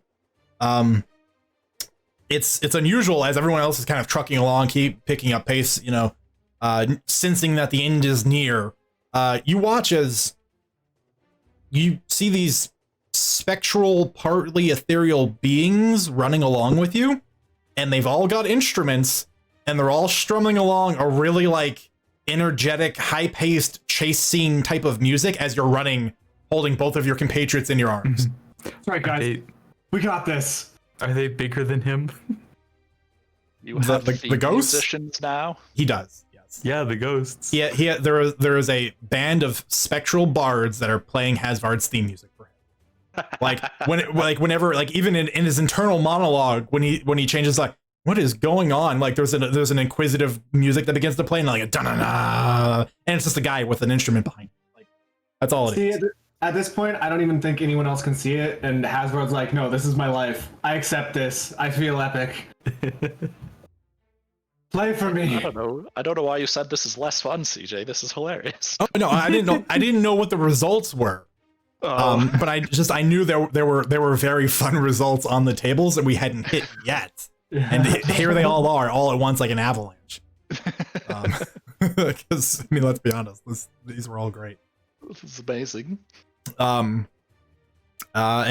after a couple more minutes of trucking through and dealing with all this, and again watching off in the distance as these random wild magic explosions happen, you reach a point where you finally cross over a noticeable threshold, and you didn't notice it before, but the air back there felt a little bit thicker. So for people that have to breathe, you would notice that suddenly it feels like a weight has been lifted, like everything is lighter, and you've crossed over a threshold. And it's kind of at that moment of pause that Lhasa just kind of stops, and the hammer slows down behind him, and he just announces, "We've cleared the area of wild magic.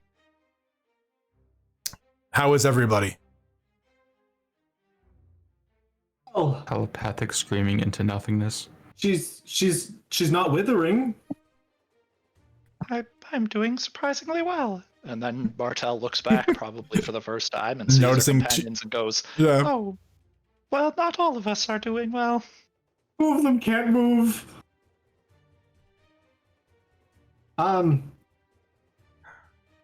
So I don't know if I think this is going to be another timed situation, so I don't know if we want to immediately remedy this or just wait for time to wear off.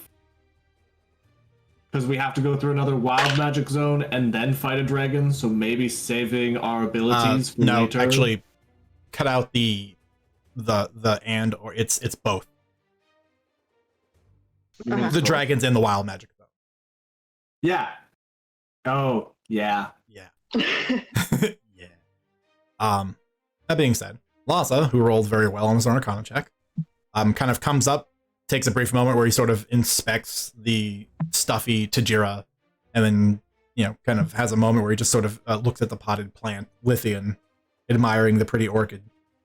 Then just has a moment, and just, the effects will wear off in a period of time, probably less than an hour. There's no magic sustaining the effects, so they'll turn back if we take a brief rest here.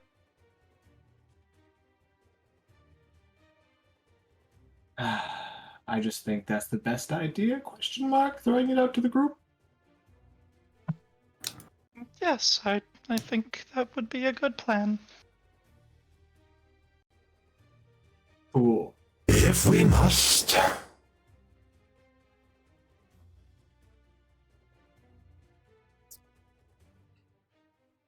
And I guess everyone will kind of settle in for a short rest. Members of the Hammer will take a moment to sort of create a little bit of a cleared space for a actual comfortable place where you're not just kind of standing in the middle of a large snowy expanse. Now we'll kind of go off to one side with a couple of with Lhasa and Fodder, and we'll sort of begin talking a bit more extensively about what Hasvard and Chief found over there, taking out the rods from her pack and showing them. After a point about 30 minutes in, you watch as Lhasa very carefully sets the rod into the snow and then adjusts some of the dials, and it just springs into life a folding tent. Yeah. And Lhasa begins investigating. Asgard will go and join him if they let him? They don't let you into the tent. You kind of come up and now just kind of gives you rather they're still wearing their helmets. So you just kind of see through the eyes. But you can tell now it just kind of gives you a look. It's just Lhasa has given us orders that you aren't allowed to participate in this investigation. I do apologize. Like, I get it. I'm just so curious, and you have more expertise in these things than I do. Well, Just curious about the inner workings. we're curious about the bodies. Oh, do they have something to do with you? No, they're unfamiliar to us, but all the same, we should still care about life lost out here in this particular area. People don't come out here for no particular reason. They usually have a goal of some sort. Well, if you won't let me into this tent, You're more than free to investigate the ones that you've kept on your person. oh, I can't wait for them to come back. All right. Start setting up a tent about like 10 feet away from them. Okay. In a somewhat unnerving manner, as you're kind of clear a small space, you get out one of the rods, and you begin sort of working the dials. There's a quick, it feels just like a breeze, and then a dark, wispy piece of smoke sort of form up next to you in the shadow, and the Shade Seeker is just sort of appeared. What you doing? What have you found here, friend? You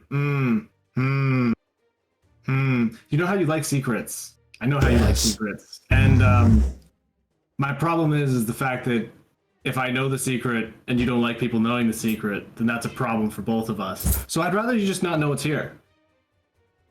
Does that make sense? Like, it makes sense, right?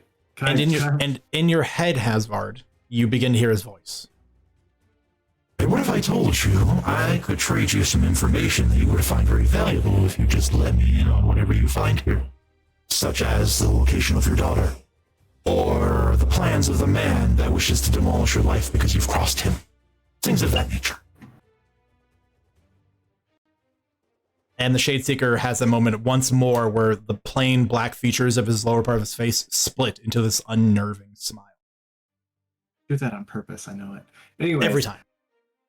Oh, I wasn't talking to you. I was talking to the Shade Seeker.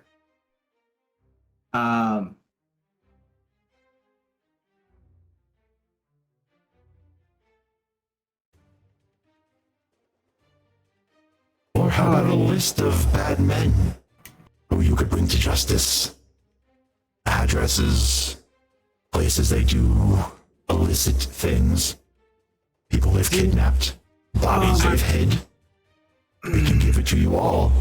It's a fair exchange, of course. One piece of information for another. It's that easy, Hasvard. It's never that easy. Can you please get out of my brain? I really don't like it. Very well. Just know you're missing out on an opportunity. Oh. Because that information could just be just as easily buried as well. And then you feel the presence retract. And the Shade Seeker just kind of, now more corporeal, just kind of walks away.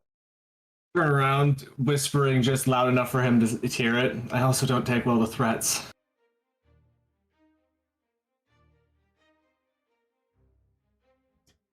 And then turn back. In your head, Asvard? I'll make sure to tell your daughter that's why her daddy never found her.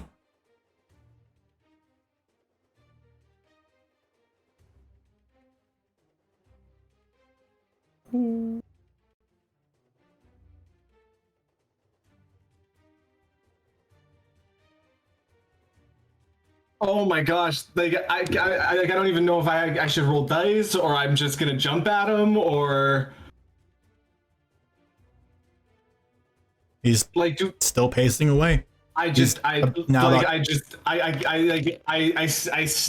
I hide so he can't hear me or feel me coming. But You're in the open. How are you hiding? What is there to hide behind? My sound of my feet because he's not looking in my direction. Yeah, but I mean, like, you know, the girl and his acolytes are over there. They're all standing and staring in this direction because that's where their boss is. saying you're in a crowded clearing. Hiding typically only works when people just there's an opportunity to remove your ability and presence from the scene. Yeah, I'm merely informing you that yes, you might be able to hide, and he might lose track of you, but his allies will probably still see you because, well, you're visually in line of sight. Yes, I was just hoping to be able to get a sneak attack in at the very start. You're more than welcome to try. Well, thanks. That's all I can do. Sorry about all the politics and stuff, but emotions sometimes are a thing. It's only a 25. Okay. Anyways, yeah. Sprinty, try and double stab. Well, I don't know what else to do in this situation. no. This isn't a whelp. This isn't a whelp to you. This is a whelp. I wasn't sure if this is how this was going to go, but at the same time, I kind of knew this is how this is going to go. So classically speaking, and everyone is in the clearing, I just kind of need initiative from everybody.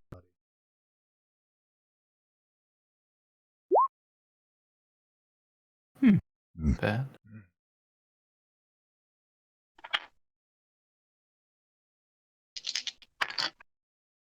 Got a modified 20.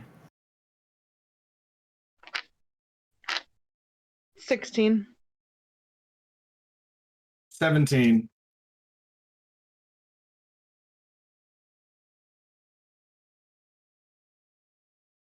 Well, you letting yourself turn. Shame.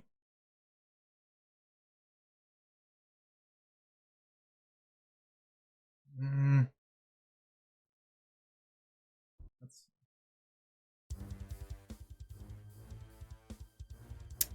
good old reliable. Because it's just very threatening.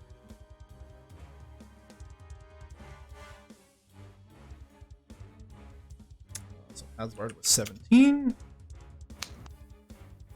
So does this mean that we're all aware of this attack? Is your passive perception higher than a 25? Nope. Then Of course. not immediately, no. Because Hasvard is purposely trying to be quiet. But I suppose the easier question here is, what were you guys doing? Like, it's sort of in that scene setting, everyone's sort of breaking for a rest. Actually, I guess more to the point, I need to figure out how much time has passed. Because technically, Tajira was a stuffy and Lithian is a potted plant. Yes. And we have high initiatives for being a plant. Yeah. So this was like halfway through. Tajira, you would probably be popping back. You know what? For the sake of narrative being way more interesting, Tajira, roll me a d4. Lithian, roll me a d6. I got a 4. I got a 1. Tajira, you will come back in 4 rounds. Lithian, you'll come back in 3.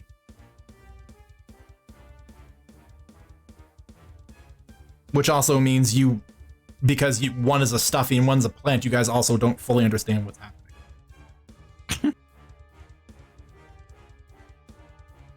I think it'll be pretty clear when we pop back, though. How do you know the plants and stuffies know nothing? Because I'm the god of this world and I say so. We'll take that, Tim.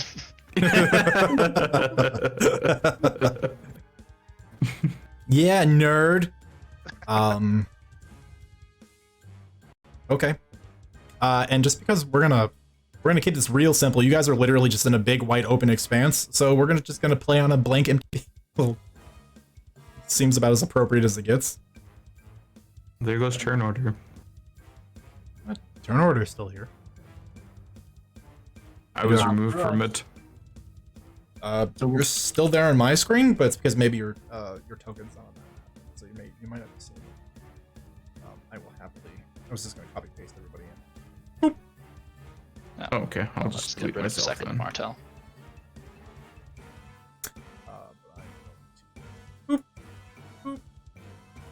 Actually, handmaiden. Not real great. You still see initiative, CJ? The turn order? Yeah. Yeah, I can see it fine. Okay. Maybe I Then just have I to. won't. I was like, I won't re-roll, but Yeah, you're in there. I you had guys- to re-roll because I you wasn't can't on see. there. I can see Tajira and I can see the handmaiden, and that's all I can Yeah. see. Oh, Yeah, I had weird. to re-roll mine. Okay. Well, I guess I'll just re-add everybody. Not how it's supposed to work. That's frustrating. But Yeah, I don't know what happened there. Roll 20, man. Roll 20 happened there. Yeah. X, just the best technology. Oh no, I forgot which Lithian is which. I've made a mistake. Just like I don't know which Tajira is Tajira. What? I only see one. I see both, so I'm going to kill the one that's up top and hope it wasn't that one. Are you still in the order? No. Okay. Okay. Screw it. There. I killed everything. Start from scratch. I know. We're all No. dead. I know Martel was a 14. Yes. Asvar was a 17. Lithian was a 16. Yep. Shade Seeker was a 20-something. 24? Yeah, it was a 24. His I remember because I can still see his dice. Fair enough. Yeah, I made him a 14. Actually, yep.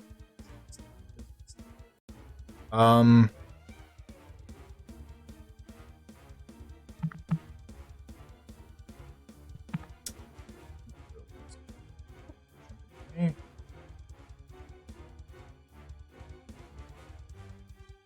I actually really like how antagonistic this means here. It's actually appropriate. What else do we need to add in? Martel? 14?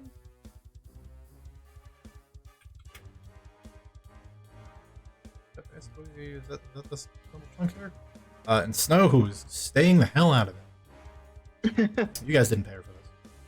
Nope. No, we did not. Snope. Alright, so, I hate that. But also, we're gonna go over here. I'm gonna draw a shape. Actually, Hasvar didn't actually set up the tent yet. I did not. So I'm just going to draw a small little shape. Just right there. And then I'm going to draw this one. Because you were setting up near the hammer. Yeah, I was 10 feet Here. away.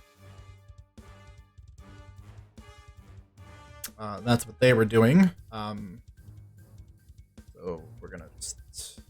Asgard was here. Shadeseeker got about 20 feet away. Martel, were you still hanging out with his cronies? Well, as before all of this broke out, Yeah. Martel's kind of been scanning the horizon for places to, that would be away from everybody, provide some cover, places that might be good for murder. Fair. Make a perception check. Sure. Like, you mean right here? Regular kind, I assume. Those. Well, that's about that. 12. Okay. Well, you kind of been in a wide open expanse where there isn't a whole lot of anything around you for quite some time. But off in the distance, further north, you do see that there's a change in the terrain. There is a resurgence of higher peaks and mountains that are beginning to build up. But there isn't anything immediately around you of convenience. But if you guys travel for another 2 or so hours, you'll start kind of getting into much more uneven terrain. All right. Yeah. Then I assume. All right. The Shade Seeker's there. You said north. So Martel's probably North. So, around here, to the north end of the camp here.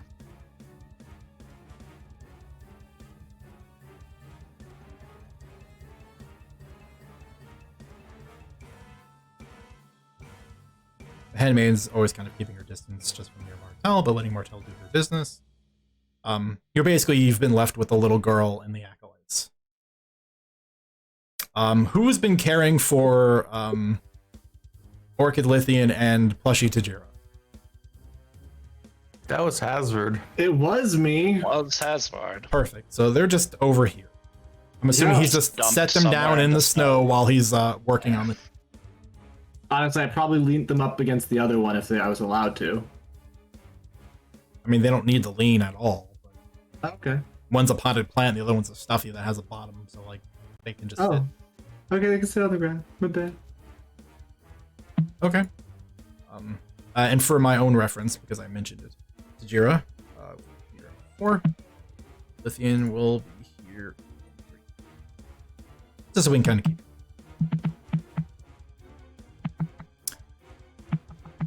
All right.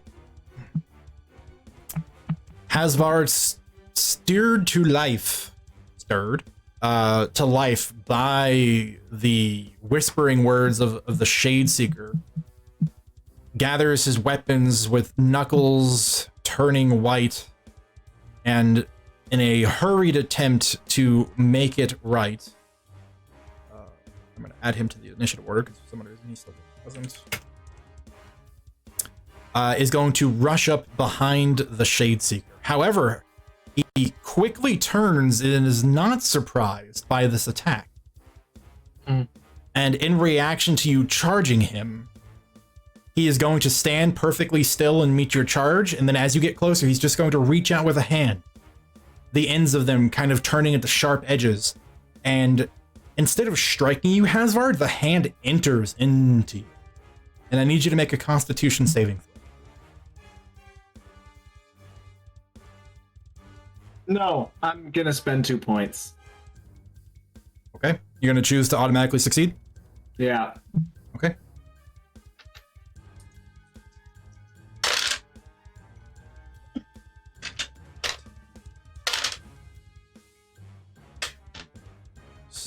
You take, this is succeeding, just so we're clear, 47 points of necrotic damage. As somewhere inside of you, this shadowy creature's hand has found something incorporeal and squeezes it, and every inch of your being screams with pain. Okay, minus my 19 temporaries. 26. That's nice. Okay. And then he just kind of shoves you back.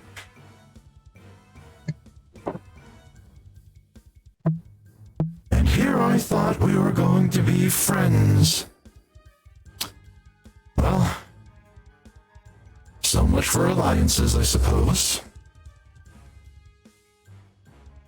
-1 on the counter. Asvard.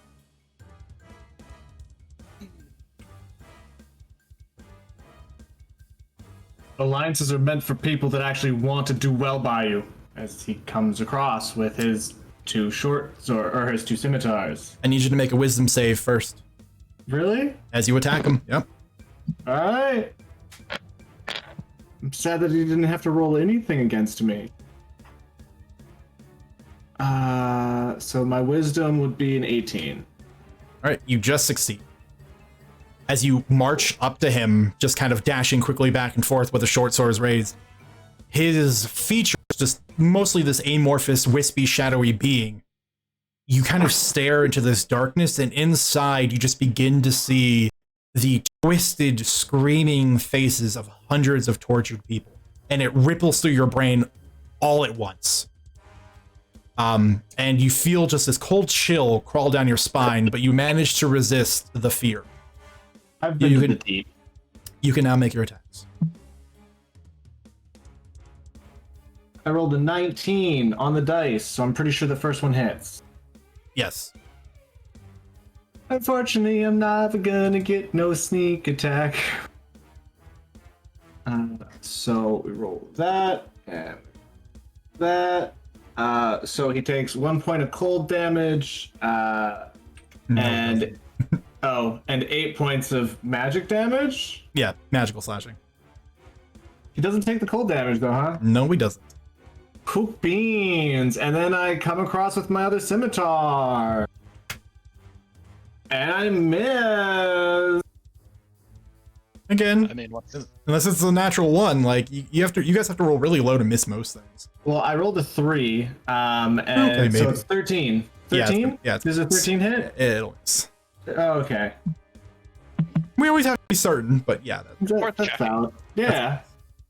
there are creatures with lower than a 13 AC. Yeah, I like don't think that is this person, though. it is not this person. He does not have a 13 AC. It isn't stupendously high. You know, he's not a Tarask or anything, but not a 13. And it's not a 26. That comes later. Martel's getting there. Asvard, anything else?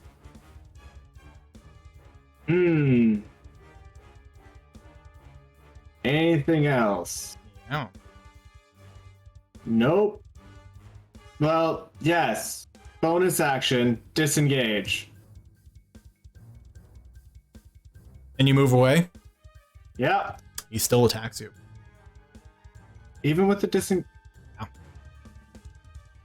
He is sentry? It's almost like this probably wasn't the best time to do this. Well, unfortunately, I'm salty. Does an 18 hit? Is he rolling with disadvantage?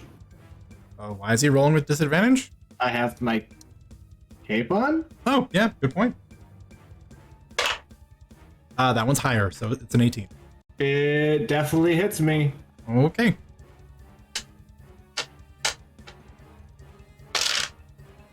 Oh, I rolled very well. That's unfortunate. 14, 17 plus 6, 23 points of necrotic damage.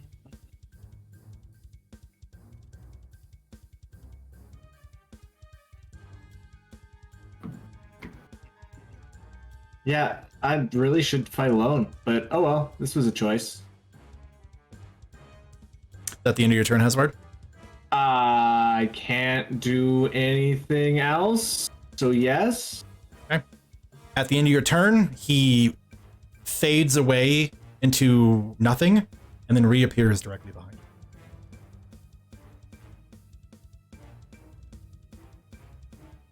Did you think this would be so simple and end so quickly, Asvard? No, this is going to be fun.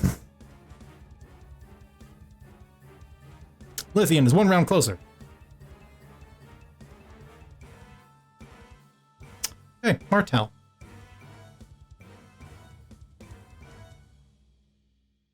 All right, Martel. Come on, have her selected. Why aren't you moving?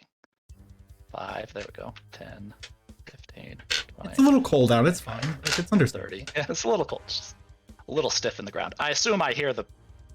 Oh yeah, it's very hard to miss. Like Hasvard, Okay, I'm sure. I don't think Hasvard, like, he was being subtle at first, but now it's. I'm assuming he's got some dad rage going on. Like, yeah. And I wasn't quiet about the last thing I Shade said. Seeker was, yeah. The Shade Seeker's being quiet. Oh, okay. He's whispering stuff. All right. Then Oh, never yeah. mind. Okay. Either way, Martel is going to do this to Hasvard. So I need to roll to see if I hit.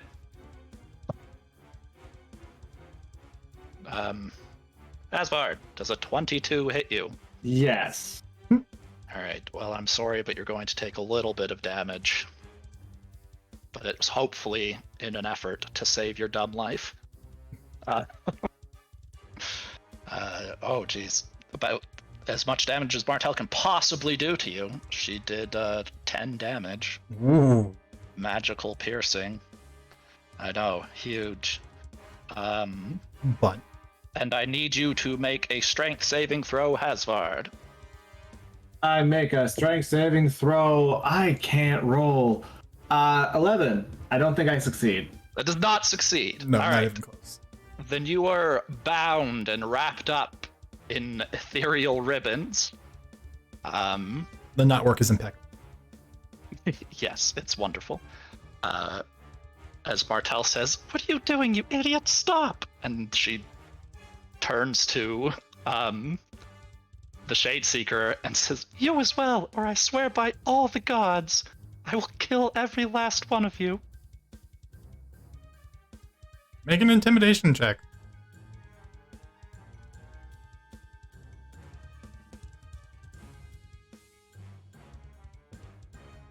Well, I mean, that's the time to roll that.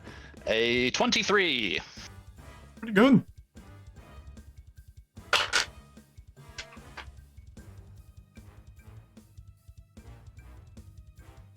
I am merely defending myself.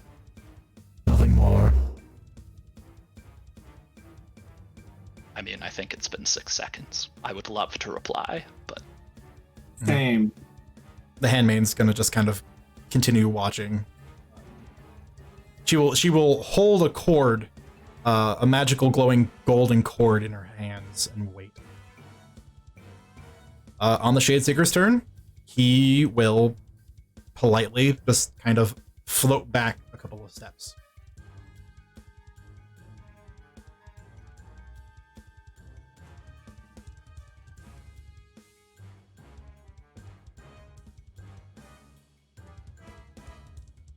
You may take your goblin away now. Since you have diffused the situation.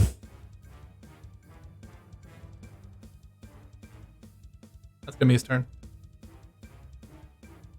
The question is, what does Hasward do? Whisper threats about my daughter more, you shadowy bastard!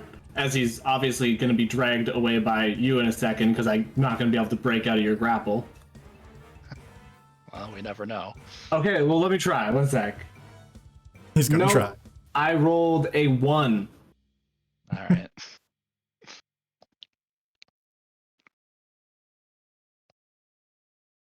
So no, you can drag me away in your burlesque breakdance as I yell that out.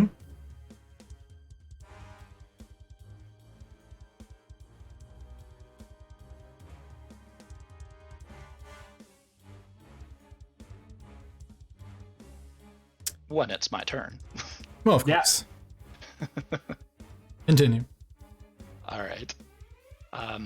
Unfortunately, Martel cannot drag you away in this particular situation. As we're both kind of frozen in place. Better grapple, but can't move people. Anyways, and Martel will hug you. Say, peace, peace. Cannot kill everyone who insults us. We'll get your daughter back, I promise.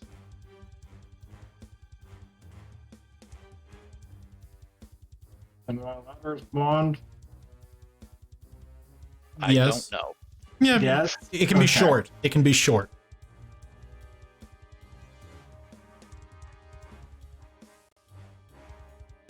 I don't even know what to say. I'm writhing with anger. And that's all he's doing. Oh.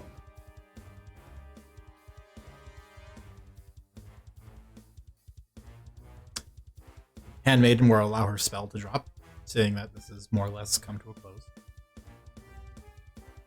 And then the Shadeseeker on his turn will melt into the snow and then reappear near the acolytes. We can, officially call ourselves out of initiative. Yeah, I'll probably collapse to the ground when Martel lets me down from the burlesque breakdance. It's only gonna happen when you don't look angry anymore. That's not gonna happen. But Well, we're yes, stuck here for a while. You could Like, disarm him. like defeated. I'll look defeated. How about that? Has it been So enough long as you seconds look- so I can be a human again? Yes, and kind of like after that he officially teleports away, and like a couple more heartbeats, Lithian suddenly springs back into life, and then through a series of tearing stitches and popping fluff, Tajira also emerges. Oh, what happened? I think at this point Martel would allow it to drop and just be holding Hasbard if he allows her to. Yeah, yeah. Well, he's all the way back at his people. There's no point to try and do it now. I have a feeling that we missed a lot. I think you were a plant. A plant. Yes, saw you. Was I pretty? I could not move my head to see. Oh. Martel, was I pretty? Looks over it Kind at of gives you like a a not a right sobbing now wave. Hasvard. Yeah. Yeah. What's going on with you two? Would I have been able to hear anything, CJ, Mm-mm. or is I no? Like I said, everything was just like, imagine you had cotton stuffed in your ears. Yeah, I know, but it's exactly what it was like. Yeah. All you were hearing was. Yeah, like you could hear the intonation of the words, but no actual like letter sounds.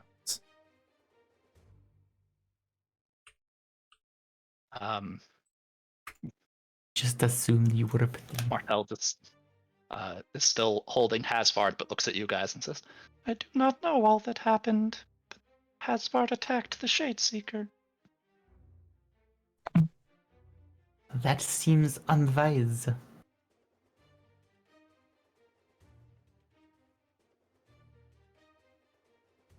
Thank I you. can't handle them. I just can't. Thank you for picking me up. Oh, yeah, no, that I could handle. Someone in your brain mocking you and taunting you, I can't. What did he say? Well, Nazawar first he, and Gamir approach. They don't say anything. well, first he offered information, which I can get information. We have someone trying to do it. I don't. I need you to take a breath, and it's really important that you tell me everything he said. If you can remember, word for word. He offered information regarding either the man who plots to destroy my life for crossing him, and for the location of our daughter, for whatever information is inside of one of these tents. Which, you know, always sounds like a good deal, but Martel kind of gives a look, a confused look to Lithian and Tajiro before giving back sympathetic looks to Hasvard. Okay. What then? he then mockingly threatened her life. Not at first, but after pressuring, trying to get the information that was going to be inside of this tent, that's when he started to speak out against my decision. How this is what would cause her to die, and it would be terrible if someone were to bury the information of her location. So innocent.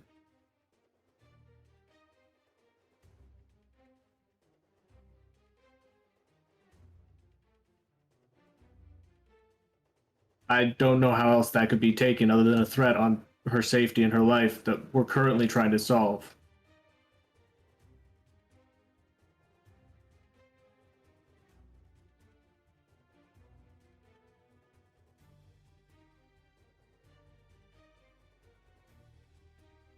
Well, I am sorry he threatened your daughter. Yes. That was needlessly cruel of him. You just don't I see that that's all suspect. they are. I suspect he was trying to get a rise out of you, which he did. Is anyone looking in the direction of the Shadeseeker and his crew? Yes. While Martel and Hazard are speaking, Lithian, when you're sort of looking over there, all the acolytes are just standing stock still. The girl's doing the same. But the Shadeseeker has his head turned around looking over his shoulder, and he's just got that weird, creepy, split smile over his face like he knows everything that's going on.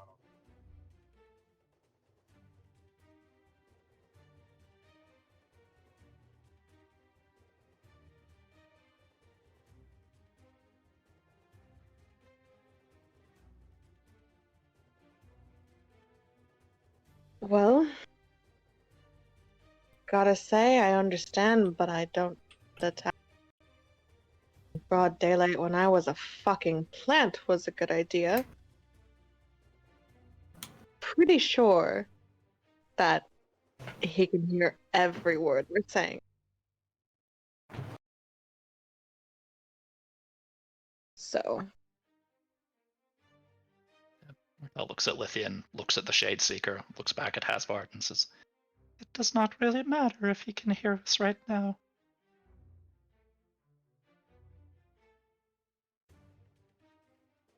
I do true. not understand all of your hatred for the Shade Seeker, Hasvard. I understand losing your temper when somebody threatened your daughter. But you have to be smarter than this. You have to be. Or we'll find your daughter and have to tell her that her father died. Cannot risk your life being thrown across chasms. Cannot risk your life attacking mean, powerful entities. You need to live for her.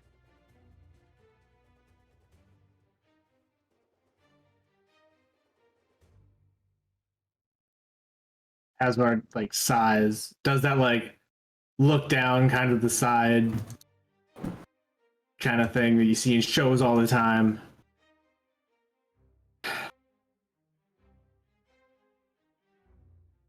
I'm sorry. I'll try. Picks up the black thing and walks over this way and starts heading over here. Passes by these two. And just goes to the far side of the tent to start doing what he was doing before, which was setting up the tent. If anyone wants to join him and do like keep talking about stuff, they can. But Hasvard is going over here. Tijir will help. Yeah. Yeah. Martel's insight check was abysmal. She has no idea. As far as she's concerned, you have decided to end this conversation. So she will leave you be. Martel, do you have a high passive perception, right? No? Okay, For people. never mind. For people, yes. In general, no. Okay, never mind.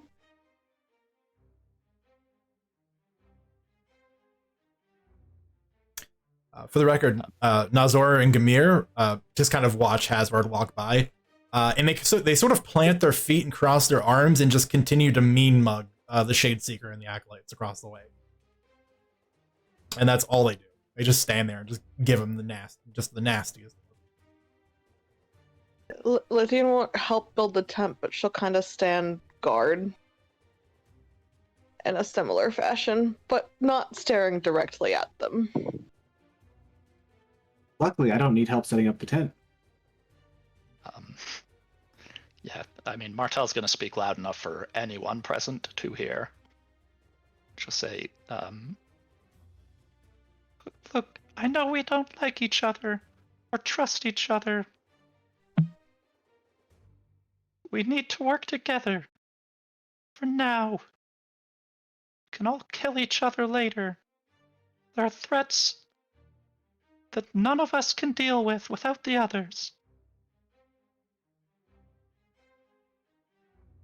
So we're all just gonna get along and quietly hate each other. Quietly!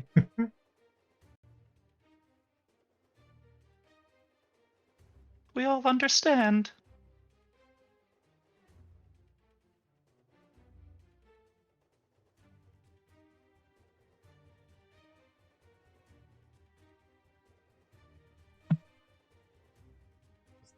No response.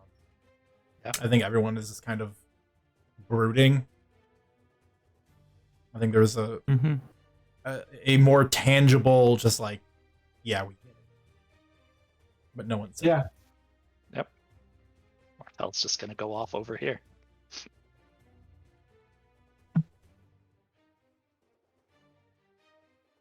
The handmaiden, as always, will maintain a polite 30 feet distance from you. Just kind of hovering nearby.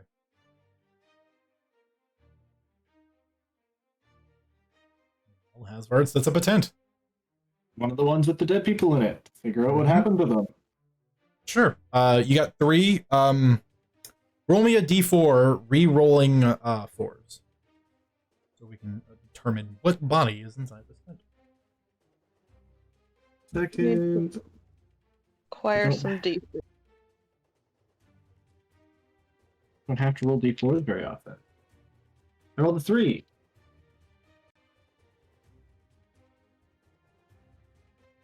A 3. Okay. So, Hasvard, you set up this tent. You set the dials in the proper place, and then you click the button.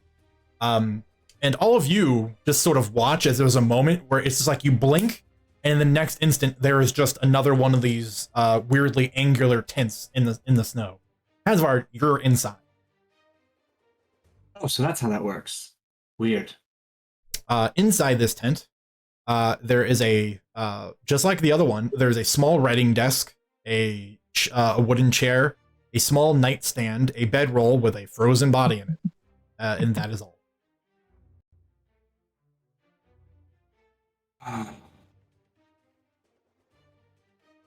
Let's look through the nightstand and see if there's any notes on who these people were. Not at this time that Martel will spin on her heels and call over to Lithian and say, "And you were a very pretty orchid," and turn back. You will get a big grin out of that.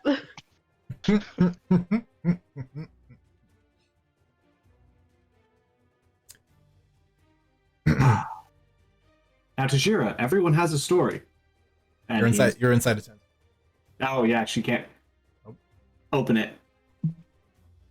Actually, no, keep it closed, because I want to keep those people out. Never mind. Keeping it closed. Mhm. And it's warm in here. It's like heated? automatically. That's awesome. It's temperate. You know, it's comfortable compared to the minus 20 that you've been walking in. Yeah, no, this feels like a sunny beach. Heaven. Hasvard, on the desk, there are a series of organized stacks of paper. There's an inkwell with a quill nearby, a small green leather-bound book, which upon closer inspection, it's leathered material, but it is actually, in fact, green scales, like from a large lizard or something. Ooh. And the first thing to catch your attention is that on these stacks of notes, there's a letterhead. And it very simply says, the Belmothi Mages Academy.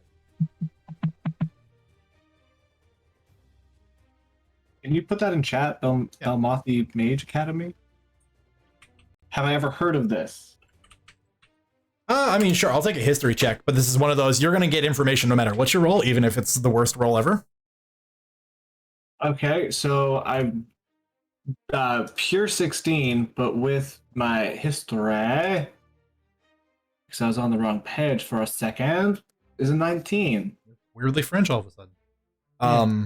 Okay, well, yeah, so you know of it. The Belmoth's Mage Academy at Mythlight is renowned as the world's best and most advanced school for magic. It is on the continent of Runan, and all the native Runanians, I don't have a name for that. All the Runites? Nope, that doesn't work. I will workshop that later. All the people from Runan know about it. Belmoth is a country, and Mythlight is, even in the world prevalent and heavily laced in magic, it is a magical place to anyone that visits. The capital, which acts as the academy itself, has the city is split into 4 regions, of which it is constantly summer, spring, fall, and winter in each of the regions. And it's maintained by a magical dome that sits over top of the city. The city has never fallen to a siege, but they also maintain neutrality between all the neighboring countries. They send people out as missionaries across the world to teach common people magic. And it is also the place that if you have an idea that is new and has a possibility of working with enough influence, they will take you and give you a grant to work on your project or your idea. Even if you're not a student, if you just have an idea that can work, they'll either buy it from you for a large sum of money, or they'll just give you the money to start working on it. It is, yeah, it's incredibly famous. That's awesome. Okay. That was on the letterhead. Does the book have a title or? Nope. It's there's nothing on the front. It's just leather bound. Leather scale bound. Yes. Makes it, yeah, like a large lizard. Or, and maybe in a more imaginative world, a younger green dragon scales. Who knows? Okay, well, that's going to be put away. It's going to stay in this room, though. I'm now, I guess, going to look at the corpse and see what I can glean from it. Okay. Such as, does this one have wounds? If not, is there any signs of... Make a medicine check. It will tell you what you see. I am going to use my last point of inspiration. Bold choice. Go on.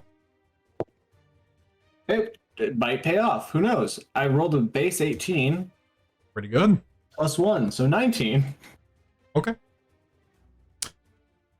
Pretty good. Okay. Yeah, so you kind of, you tentatively kind of look over the body a bit. You move as much of it as you can, in parts of the bedroll as well. There are no obvious wounds here either.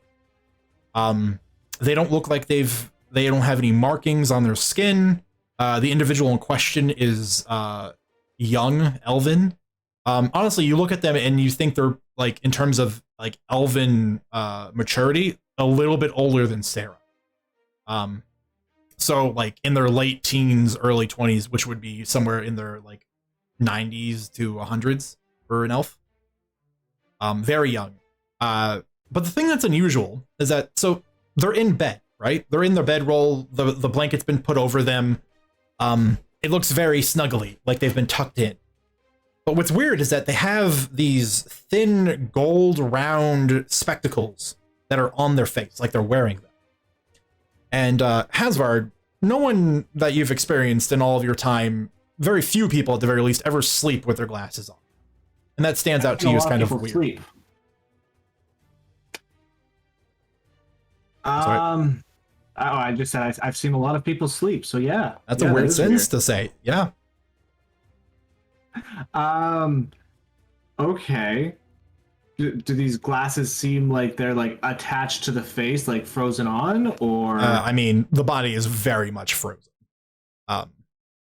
And just a gentle like tug does not move. Cool.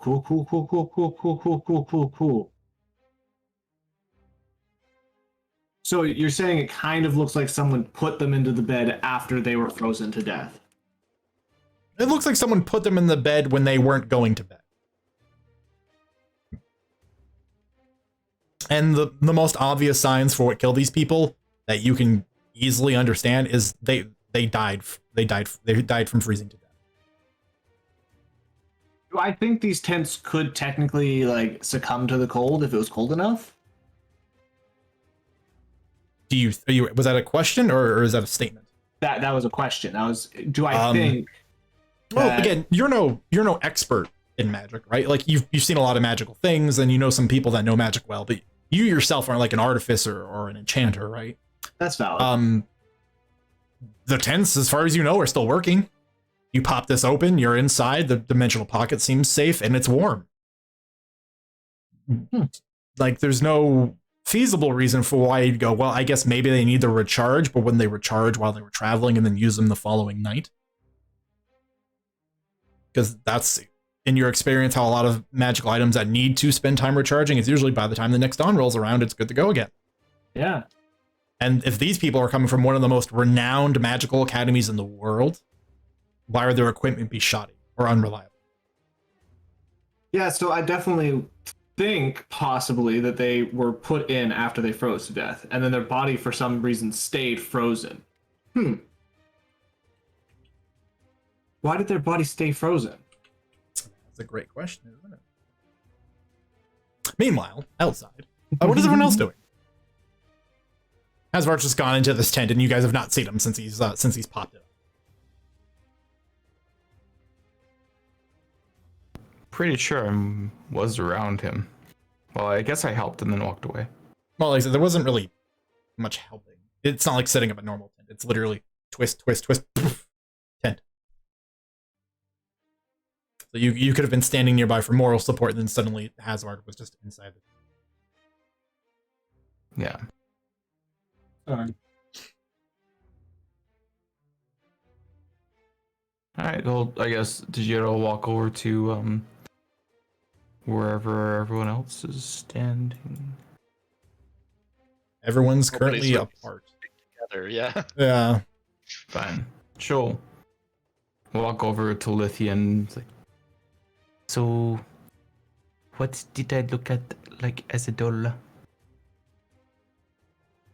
You're pretty adorable, actually.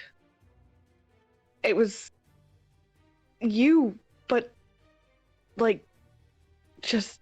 Have you ever seen a little stuffed cat or bear or something like that? Exactly that, but with your color and markings and everything, and your clothes. It was adorable. I would like a drawing, perhaps. Someone can draw Well, that. It would be wonderful. that person is definitely not me, but that would be good. Hmm. Do you remember being a plant? Do I remember like being a plant?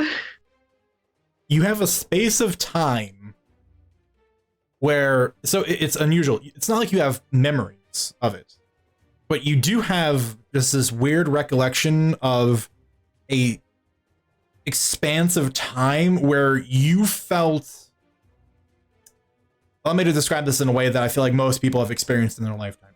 Have you ever been in a like cooler indoor location, like just like sitting at home, it's cool, and then you step outside for the first time and the sun is out and you just feel the warmth on your skin and it's like, ah, Yeah. that's what you felt like for like an hour. Have you ever done any drugs?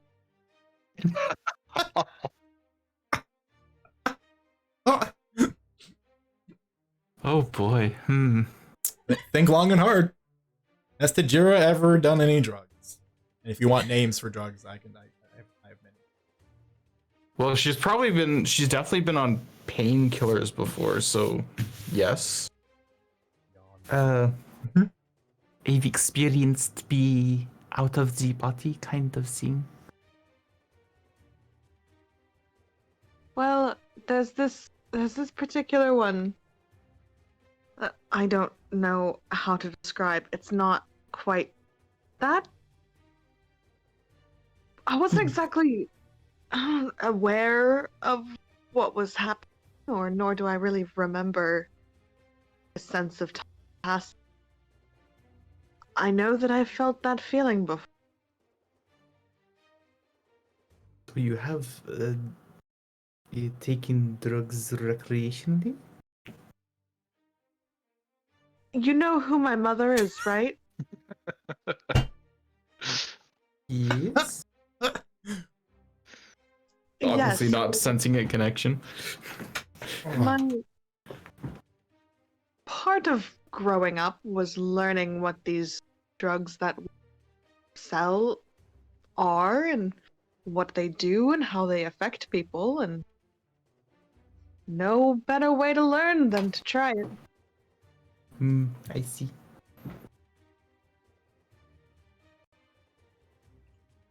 Well, it sounds not unpleasant.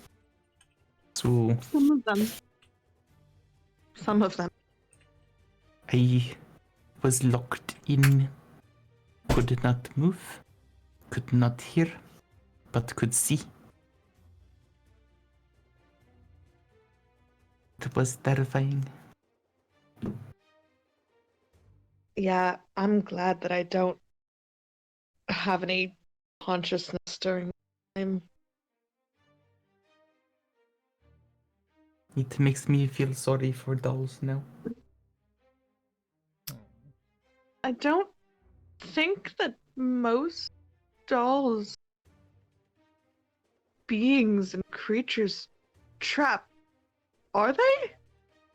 Have Could I the been? soul be have maybe trapped inside one forever? We don't know. You're right. It's a possibility. I've never really looked into what doll making is.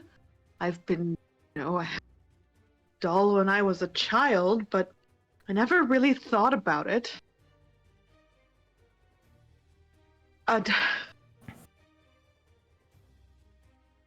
This, I think I will write a story about this. It might be very interesting. Questions for my.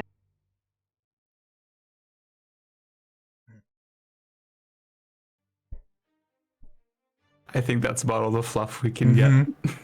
I'm not mad. You know what? Take a point of inspiration each. get. That was great. I love it. I legitimately just couldn't stop. I couldn't stop laughing for a point. I cried.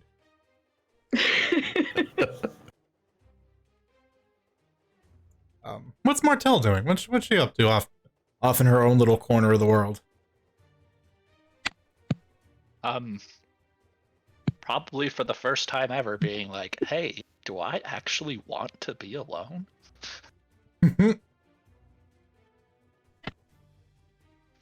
But no, other than that, she's kind of, huffing in the snow, very annoyed with everyone. That's fair. Reasonably so. The handmaiden is just off to the side, playing a very soft, sweet tune. That will eventually get to Martell, and she'll be like, I don't know. Again, it's one of those things that you just kind of have to experience. But when you're like really mad, but a banger of a song comes on, Yep. and like you're kind of like angry, moving like your shoulder and banging your head, but you're still mad. The handmaiden, I would like to think, is kind of watching. Again, it's low and soft to try to lull Martell out of her angry state. And then if she ever notices any of Martell's movements start falling in sync to the music, she'll start picking up the tempo. Right, then eventually Martell is just full on dancing in the snow. That is. She's a good handmaiden to the princess. She knows what needs to be done. Yeah.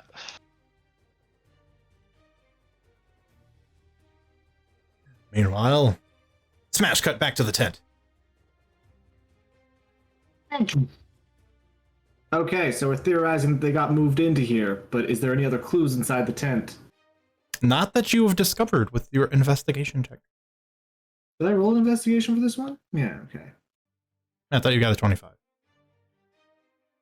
I will accept that. That is okay. Maybe I'm remembering from the previous ones. I don't know. In which case, once I'm done investigating and taking a few notes, looking through their notes, if they had any in that Belmoth Mages Academy notebook.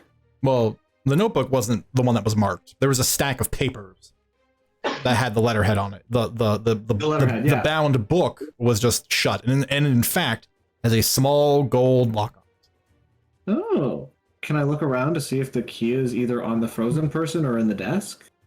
The desk has no drawers, so you can quickly turn your attention to them. Your initial investigation sweep did not reveal an easy to locate key. It's not like you can, ruffle through their pockets or like try to see if there's a chain around their neck with a key on it.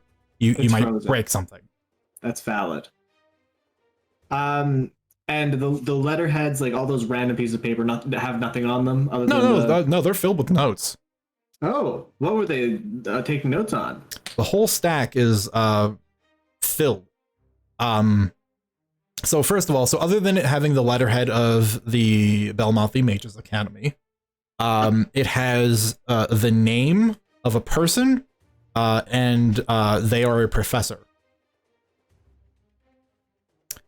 Which you see, the name is Professor Volwyn Nearmees. And of course, I will write that up for you. Is he cousins with Woznier? Might be. You don't know. Just jokes. Just jokes.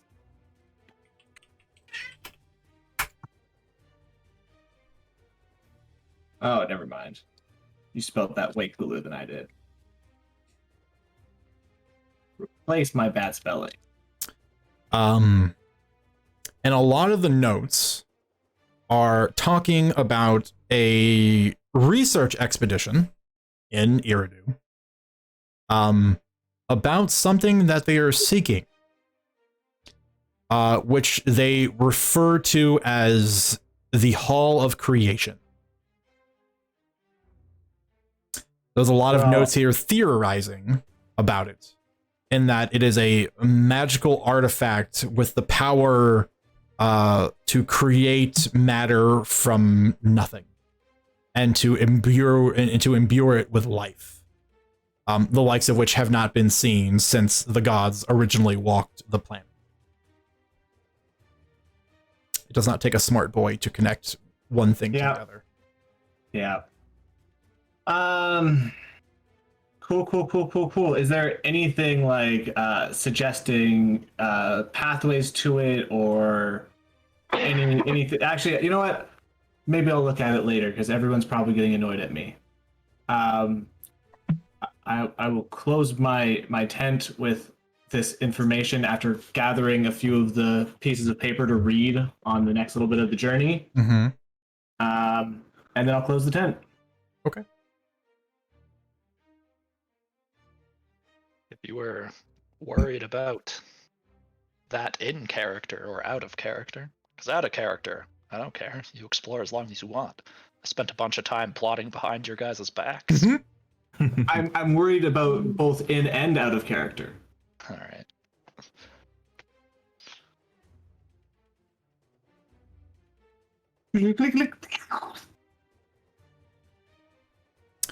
Well, wow, those are neat. Hasvard is dropped out of the tent. It's left behind a perfectly, nearly perfectly rectangular shape in the snow. And not too long after he comes out, you see the same thing happens, and Lhasa appears from his. And you see him hand the rod back to Now.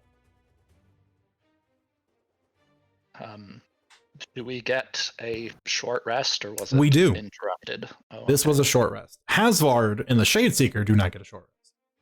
Everyone else. Well, I did something too. Oh, true. If you participated directly in the combat, you do not benefit from a short rest. Okay. So I guess that would technically mean Martel, Hasvard, and Shade. Yeah, that's fine. Because the other two people were inanimate objects. Yes, they were resting. Supposedly. Mm. We all saw it.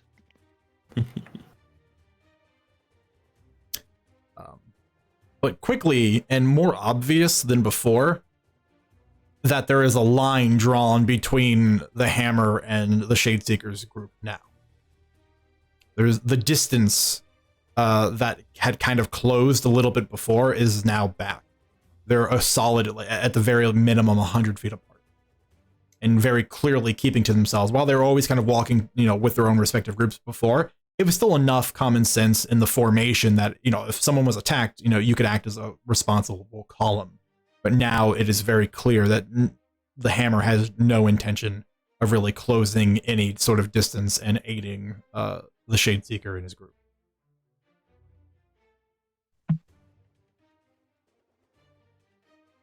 Lhasa will remove his helmet and walk up to you, Hasbro. I am uncertain as to what your investigations have yielded, but inside the tent we've discovered that these individuals have hailed from a college on the continent of Runan. Yes. It seems they were in search of our destination. Yeah, they had many theories on it, interestingly enough. Apparently it hasn't truly been lost to time then. How did you find those inside? Did you find it strange? They were frozen in a manner I've not witnessed before. You think it could have been from the wild magic or no? That's possible. That is a distinct possibility. Especially when people rely too heavily on their magics to sustain them. In places such as this, it could wear off. And even in rare occasions, wild magic can produce a pocket of anti-magic. In which case, they could have been sleeping inside of their nice magical tents and they could have ceased working for a period of time long enough to bring them harm. Terrifying. Would that have kept them frozen even once the effect wore off? That is the other part that I'm uncertain. But the good Enigma. news is, I do believe I have magic within my possession that I might be able to resuscitate those that are frozen if they don't actually in fact have any bodily harm caused them. It'll take some time, but I believe I can revive them all. That'd be fantastic, I'm sure. We shouldn't do it yet. We don't have time, but... No, we don't. Nor are we in a position that's even remotely safe, given the altercation we all observed earlier. Fortunately. So it seems like that will have to wait until either, well, after we've found your new home or forage. Or until we're not in the condition to be able to save these people either. If I survive, I will be able to save them. It's just a matter of time and convenience. But now, we are walking alongside enemies, and it is not an appropriate time to revive them in a place such as this. No, I agree. And Lawson kneels down, which is his best he can do to try to close the gap with you, Hasvar, but again, Goliath to Goblin. He kneels down and plants a hand in the snow so he can brace himself a little bit lower. Do you still stand with your compatriot in being unaligned between the two groups? Lassa, I never said I was unaligned. When the time comes and the fight breaks out, if Martel sides with them, who will you side with? I will not harm her, but she will also make her own choice.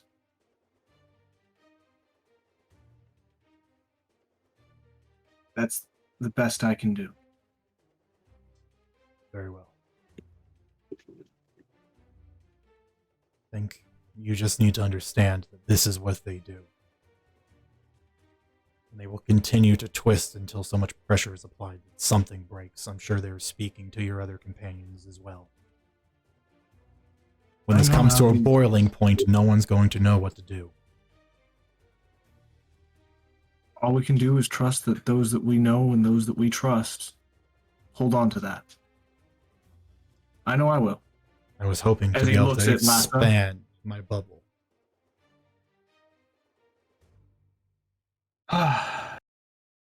Well, by the end of the day, I'm sure you'll have quite a number to expand it to.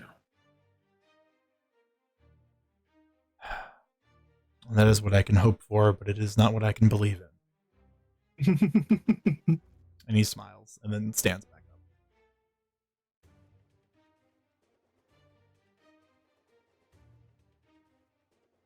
Now, where is... Oh, my little brain farts. Why isn't that first thing on my map? There it is. Now where's Fodder and the lovely amount of liquor he has? Because I could use a pint. No, you're that's looking Gimmer. for... Yep, but you're looking for... Gimmer. Sorry, that's my bad. He's standing nearby with Lithian. They're still kind of half mean mugging the Shadeseeker, but now they're also kind of casually talking. Sort of slide it. Can I have a mug? Really? I could use it for a little bit of the walk. You know. Yeah, no, I completely understand. Just allow me. And he takes his mug off of his belt. And he takes the tube off of his pack and winds it around and turns the nozzle and he fills up a large pint. And then hands it to you. Frost. And start sipping it as I walk along with the group.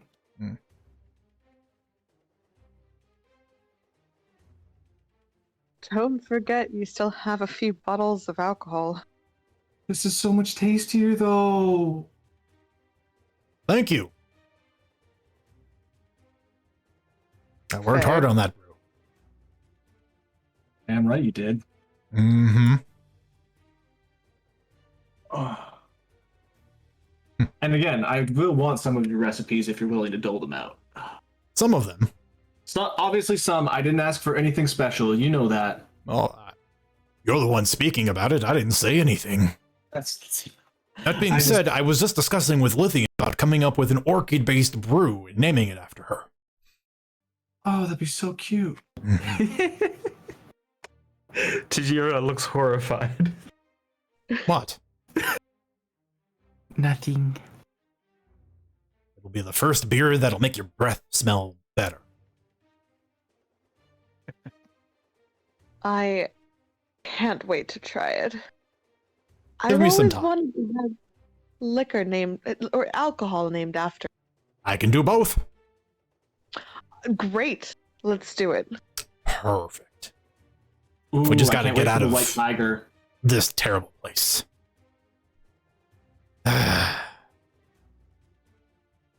Anyway. Onward and forward, I guess. One last mean mug over to the Shadeseeker. Lhasa takes the front of the Hammers group. And you begin trudging back off into the snow, now heading towards the mountains off in the distance. And Lhasa just kind of mentions over her shoulder. My visions. I saw those mountains. When we get closer, we're going to see pillars. And once we've seen the pillars, the dragon is not too far. Be on your toes. We do not know what awaits us there. And Lhasa glances further over his shoulder to look at Tajira, and then just turns his head back.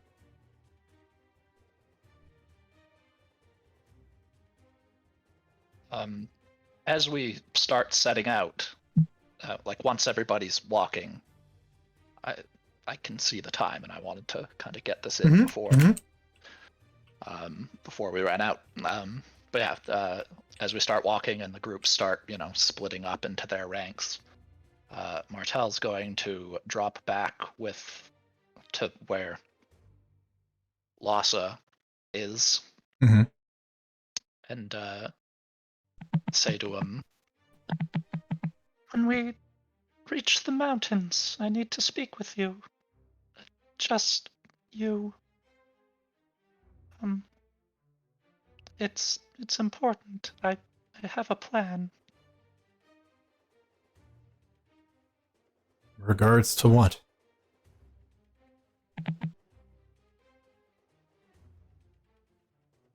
Martel just stares at him. Regards to our situation.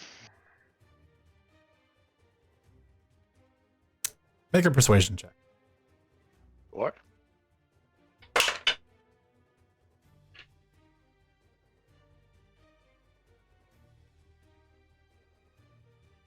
Martel is rolling hot fire again tonight.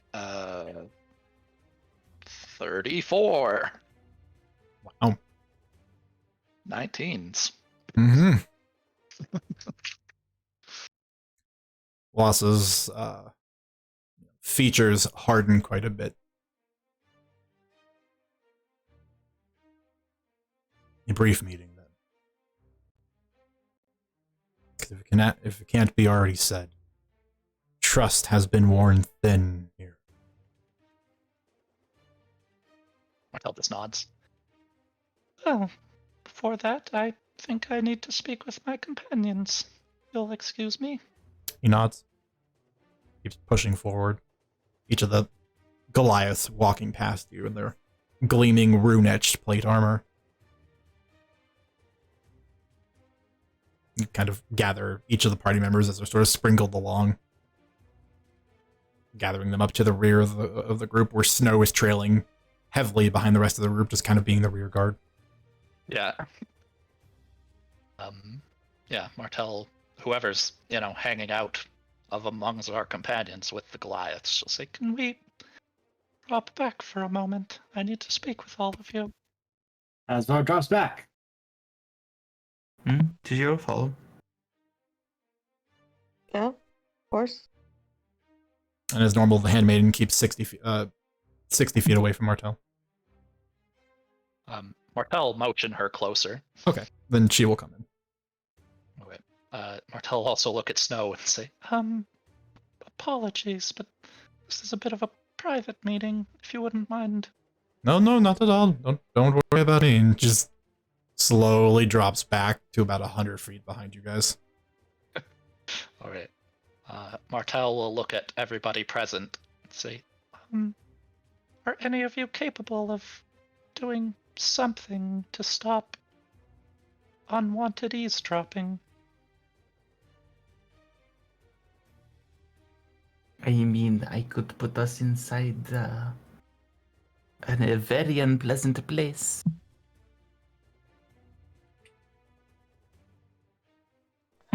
Would be a place that couldn't be eavesdropped on, and also where we could talk somewhat casually.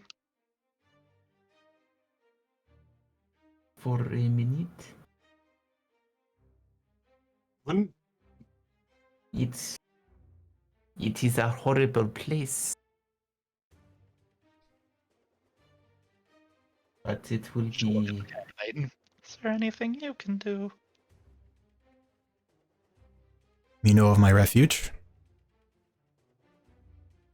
You can easily take all of you there. Just once, though, yes? For the day? Correct. Then I think we will need it more later.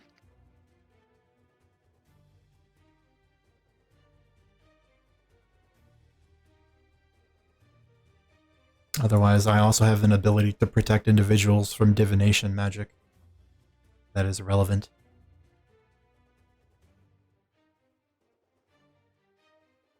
I can also speak psychically with people. If you were to whisper to me, I can message. Martel just shakes her head. Just don't worry about it.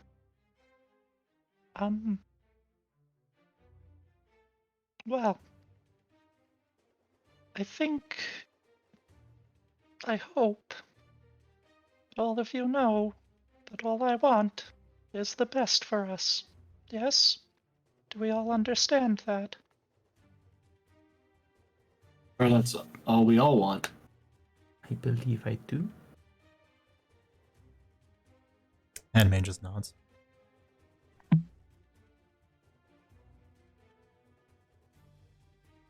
Then I think I might need some help later when I speak with Lhasa.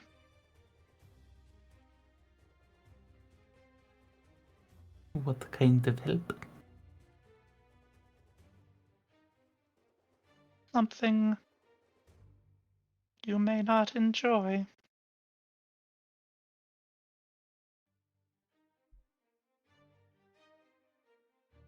She kind of narrows her eyes. What kind of help?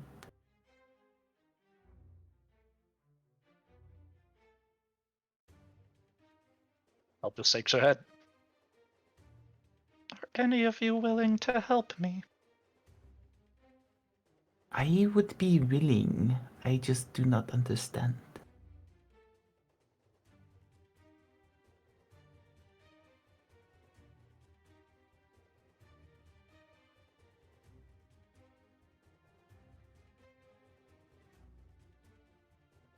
Asvard. Oh, I'm thinking so hard. I'm guessing you're saying that because you look at me. Yeah, Martel looks at Hasvard.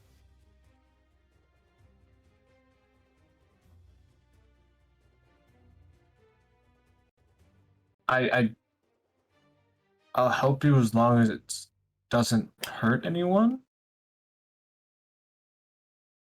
Martel looks at Lithian.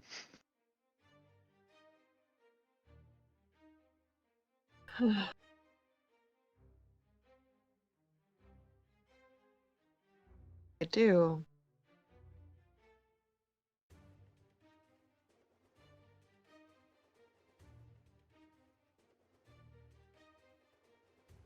Yes.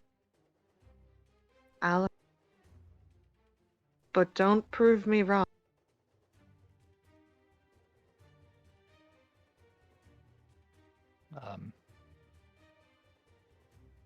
Yeah. Martel just smiles at her and says, "Trust me."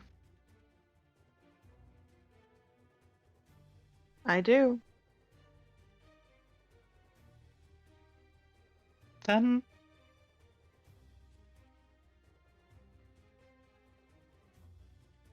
she just kind of turns to the handmaiden.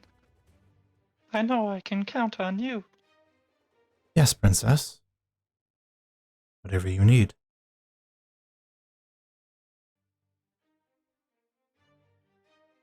Oh. Let's speak of more pleasant things. We could use a more casual conversation for once. The handmaiden immediately strikes up a happier tune. Some Let me walking tell you- music, if you will. Let me tell you about these fantastic tents I found. In fact, there's They're filled with dead bodies. Well, I wasn't going to lead with that part. Not talking about that part. I'm going to deal with that later, and then I'm going to dole them out. There's 5 of them, so we totally can spread them out to everyone in the group if we ever need them. They're literally. He pulls one of them out. It's literally this large. It's crazy.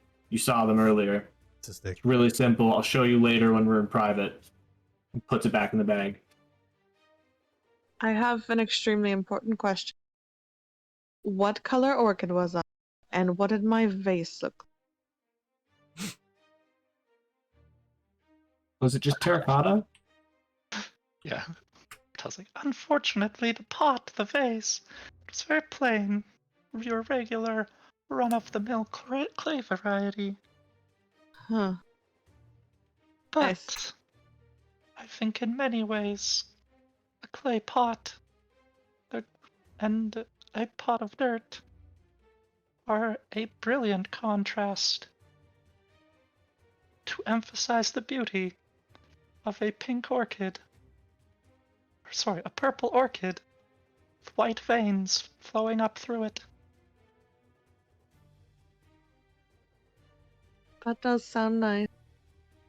The handmaiden will strum on the mandolin, and it'll produce an illusory copy of what you look like, as Martel described. Oh, I was beautiful. Oh, shush! You are beautiful. Oh no! Don't get me wrong. I am gorgeous. However, Plant Me was also beautiful. Thank That's you. her. No negative talk in this place. If you ever hear me talking poorly about my appearance, it's either because I've had things ripped to shreds off of me, or I've been body snatched. Thank you. I will keep an eye out. Or you are a giant bunny.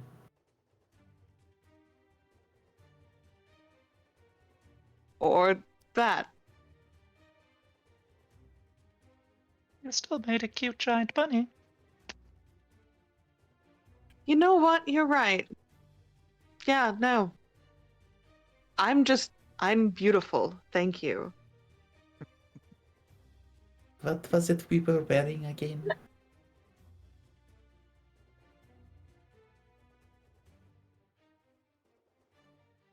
Huh? As bunnies, we had something on our skins, I think I remember. You were fey bunnies. Yes. You had unusually emphasized features, some of which lengthened into almost like plant-like appendages. Okay, that's what I remember.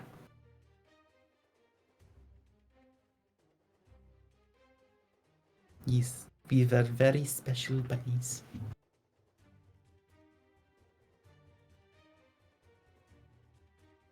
Yes, that's where we're going to end the session. Yay! And Little bunnies. next week's session title is going to be called "We Were Bunnies." No. We were very special bunnies. Come on. We are special bunnies. Done. Oh no. Anyways, that doesn't bode well for the wild magic of next time. Every wild magic is a different bunny. You get a bunny, and you get a You get a bunny. bunny. Well, guess what? You're a fire elemental bunny, and you're a fae bunny. And the dragon eats you all the same. I'll bet you were tastier. Just what I wanted, a snack. Oh, barbecue flavored, my favorite. You bite down on a rabbit, and it just turns into a goblin in your mouth. Like what? Spits you back out. I guess that'd be an upside. Yeah. Palate cleanser. Ugh. We don't know. Goblins. It's a blood gusher. Like, I like to think that I'm a subspecies of goblin that's slightly more attractive and not like really, really goblin-y. Because my yes. image of goblins is like, The anime goblin. Gotcha. yeah. Yeah. You're the hot goblin race. Gotcha. I'm the hot Noted. goblin, and I've got really, really ugly cousins. So not hot. Hmm. I mean, there are different goblin tribes in your Mhm. defense. That's fair. All right. Chat. Thanks for hanging out. Yeah. Love you guys. That was a session. Honestly, I loved every minute of it. I felt like this was a good upswing that I wanted. And really, can I just say everyone's done a very great job of not only ratcheting up the tension to like a 90, but also setting up for what is going to be walking headlong into a wild magic filled potentially dragon fight with everyone at each other's throats, apparently. Oh man. Sorry. No, you did exactly what you should have. So kudos. Because the Shade Seeker was being especially vile. If you didn't react like that, I think I would have been disappointed. Yeah, never being in character. That was awesome. Yeah, I really want Hasvar to be a good noodle, and I'm gonna try and play a good noodle. well, again, you did honestly. I feel like a lot of people would react like that. Like normal, decent people. So like not Martel, but everyone else. Because Martel's just really not normal in any stretch of the word. But yeah, like that was good. It was perfect. And it really just kind of expressed exactly what kind of people and the type of creature that Pora is and what she does and the people that she uses to gather information. Like that's what they do. They do exactly that. And they punish people for not giving them information. So like, yeah, it was as vicious and terrible as it was. And I'm sorry for anyone who that image I posted in Discord chat disturbed, but that is exactly what he looks like whenever he does that. And I want you to remember, because he's supposed to be one of the most unnerving individuals you come across. I hate him. Good. You're supposed to. Which is I going to make it know. even weirder when Martel's like, but really, he's our friend. And we also killed the nice guy. Or something. We don't really know what's going to happen next week. It's going to be... You don't know what Martel's doing. No, not really. I kind of only have pieces of the plan, but I guess we're going to find out next week. Before we talk too much stuff up, thanks for coming. Thanks for watching. You guys, thanks for playing. Like I said, I really enjoyed today's session. I thought it was great. I'm super excited for next week. There's so much stuff being built up. And I've done so much preparation. It's just like the climax. And this isn't even like the city yet for the thing you guys came here for, right? It's awesome. It's great. It's gonna be wonderful. But we'll find out what else is gonna happen next week. Which, for the record, I'm just gonna kind of say it now because I haven't thought it fully through yet. But next week is my birthday, and I might take the week off. I haven't fully decided yet, but I'll let you guys know by the time the weekend's over what that's gonna be like. If you decide to, that's totally cool because it's awesome. Happy birthday! Early. Yeah, thank you. Happy early birthday. Yeah. Okay. Otherwise, we'll see you guys next time. For the record, tomorrow, Saturday morning, Moonrise is moved to there. So 10 a.m. PDT is when that's starting. We're gonna hopefully get them up and running again and see where that goes, I guess. Sorry, it's been so weird, but doesn't matter. Thanks for watching, guys. Bye. Have a good night. And if you can do nothing else, try to make good choices. Good night. Bye bye.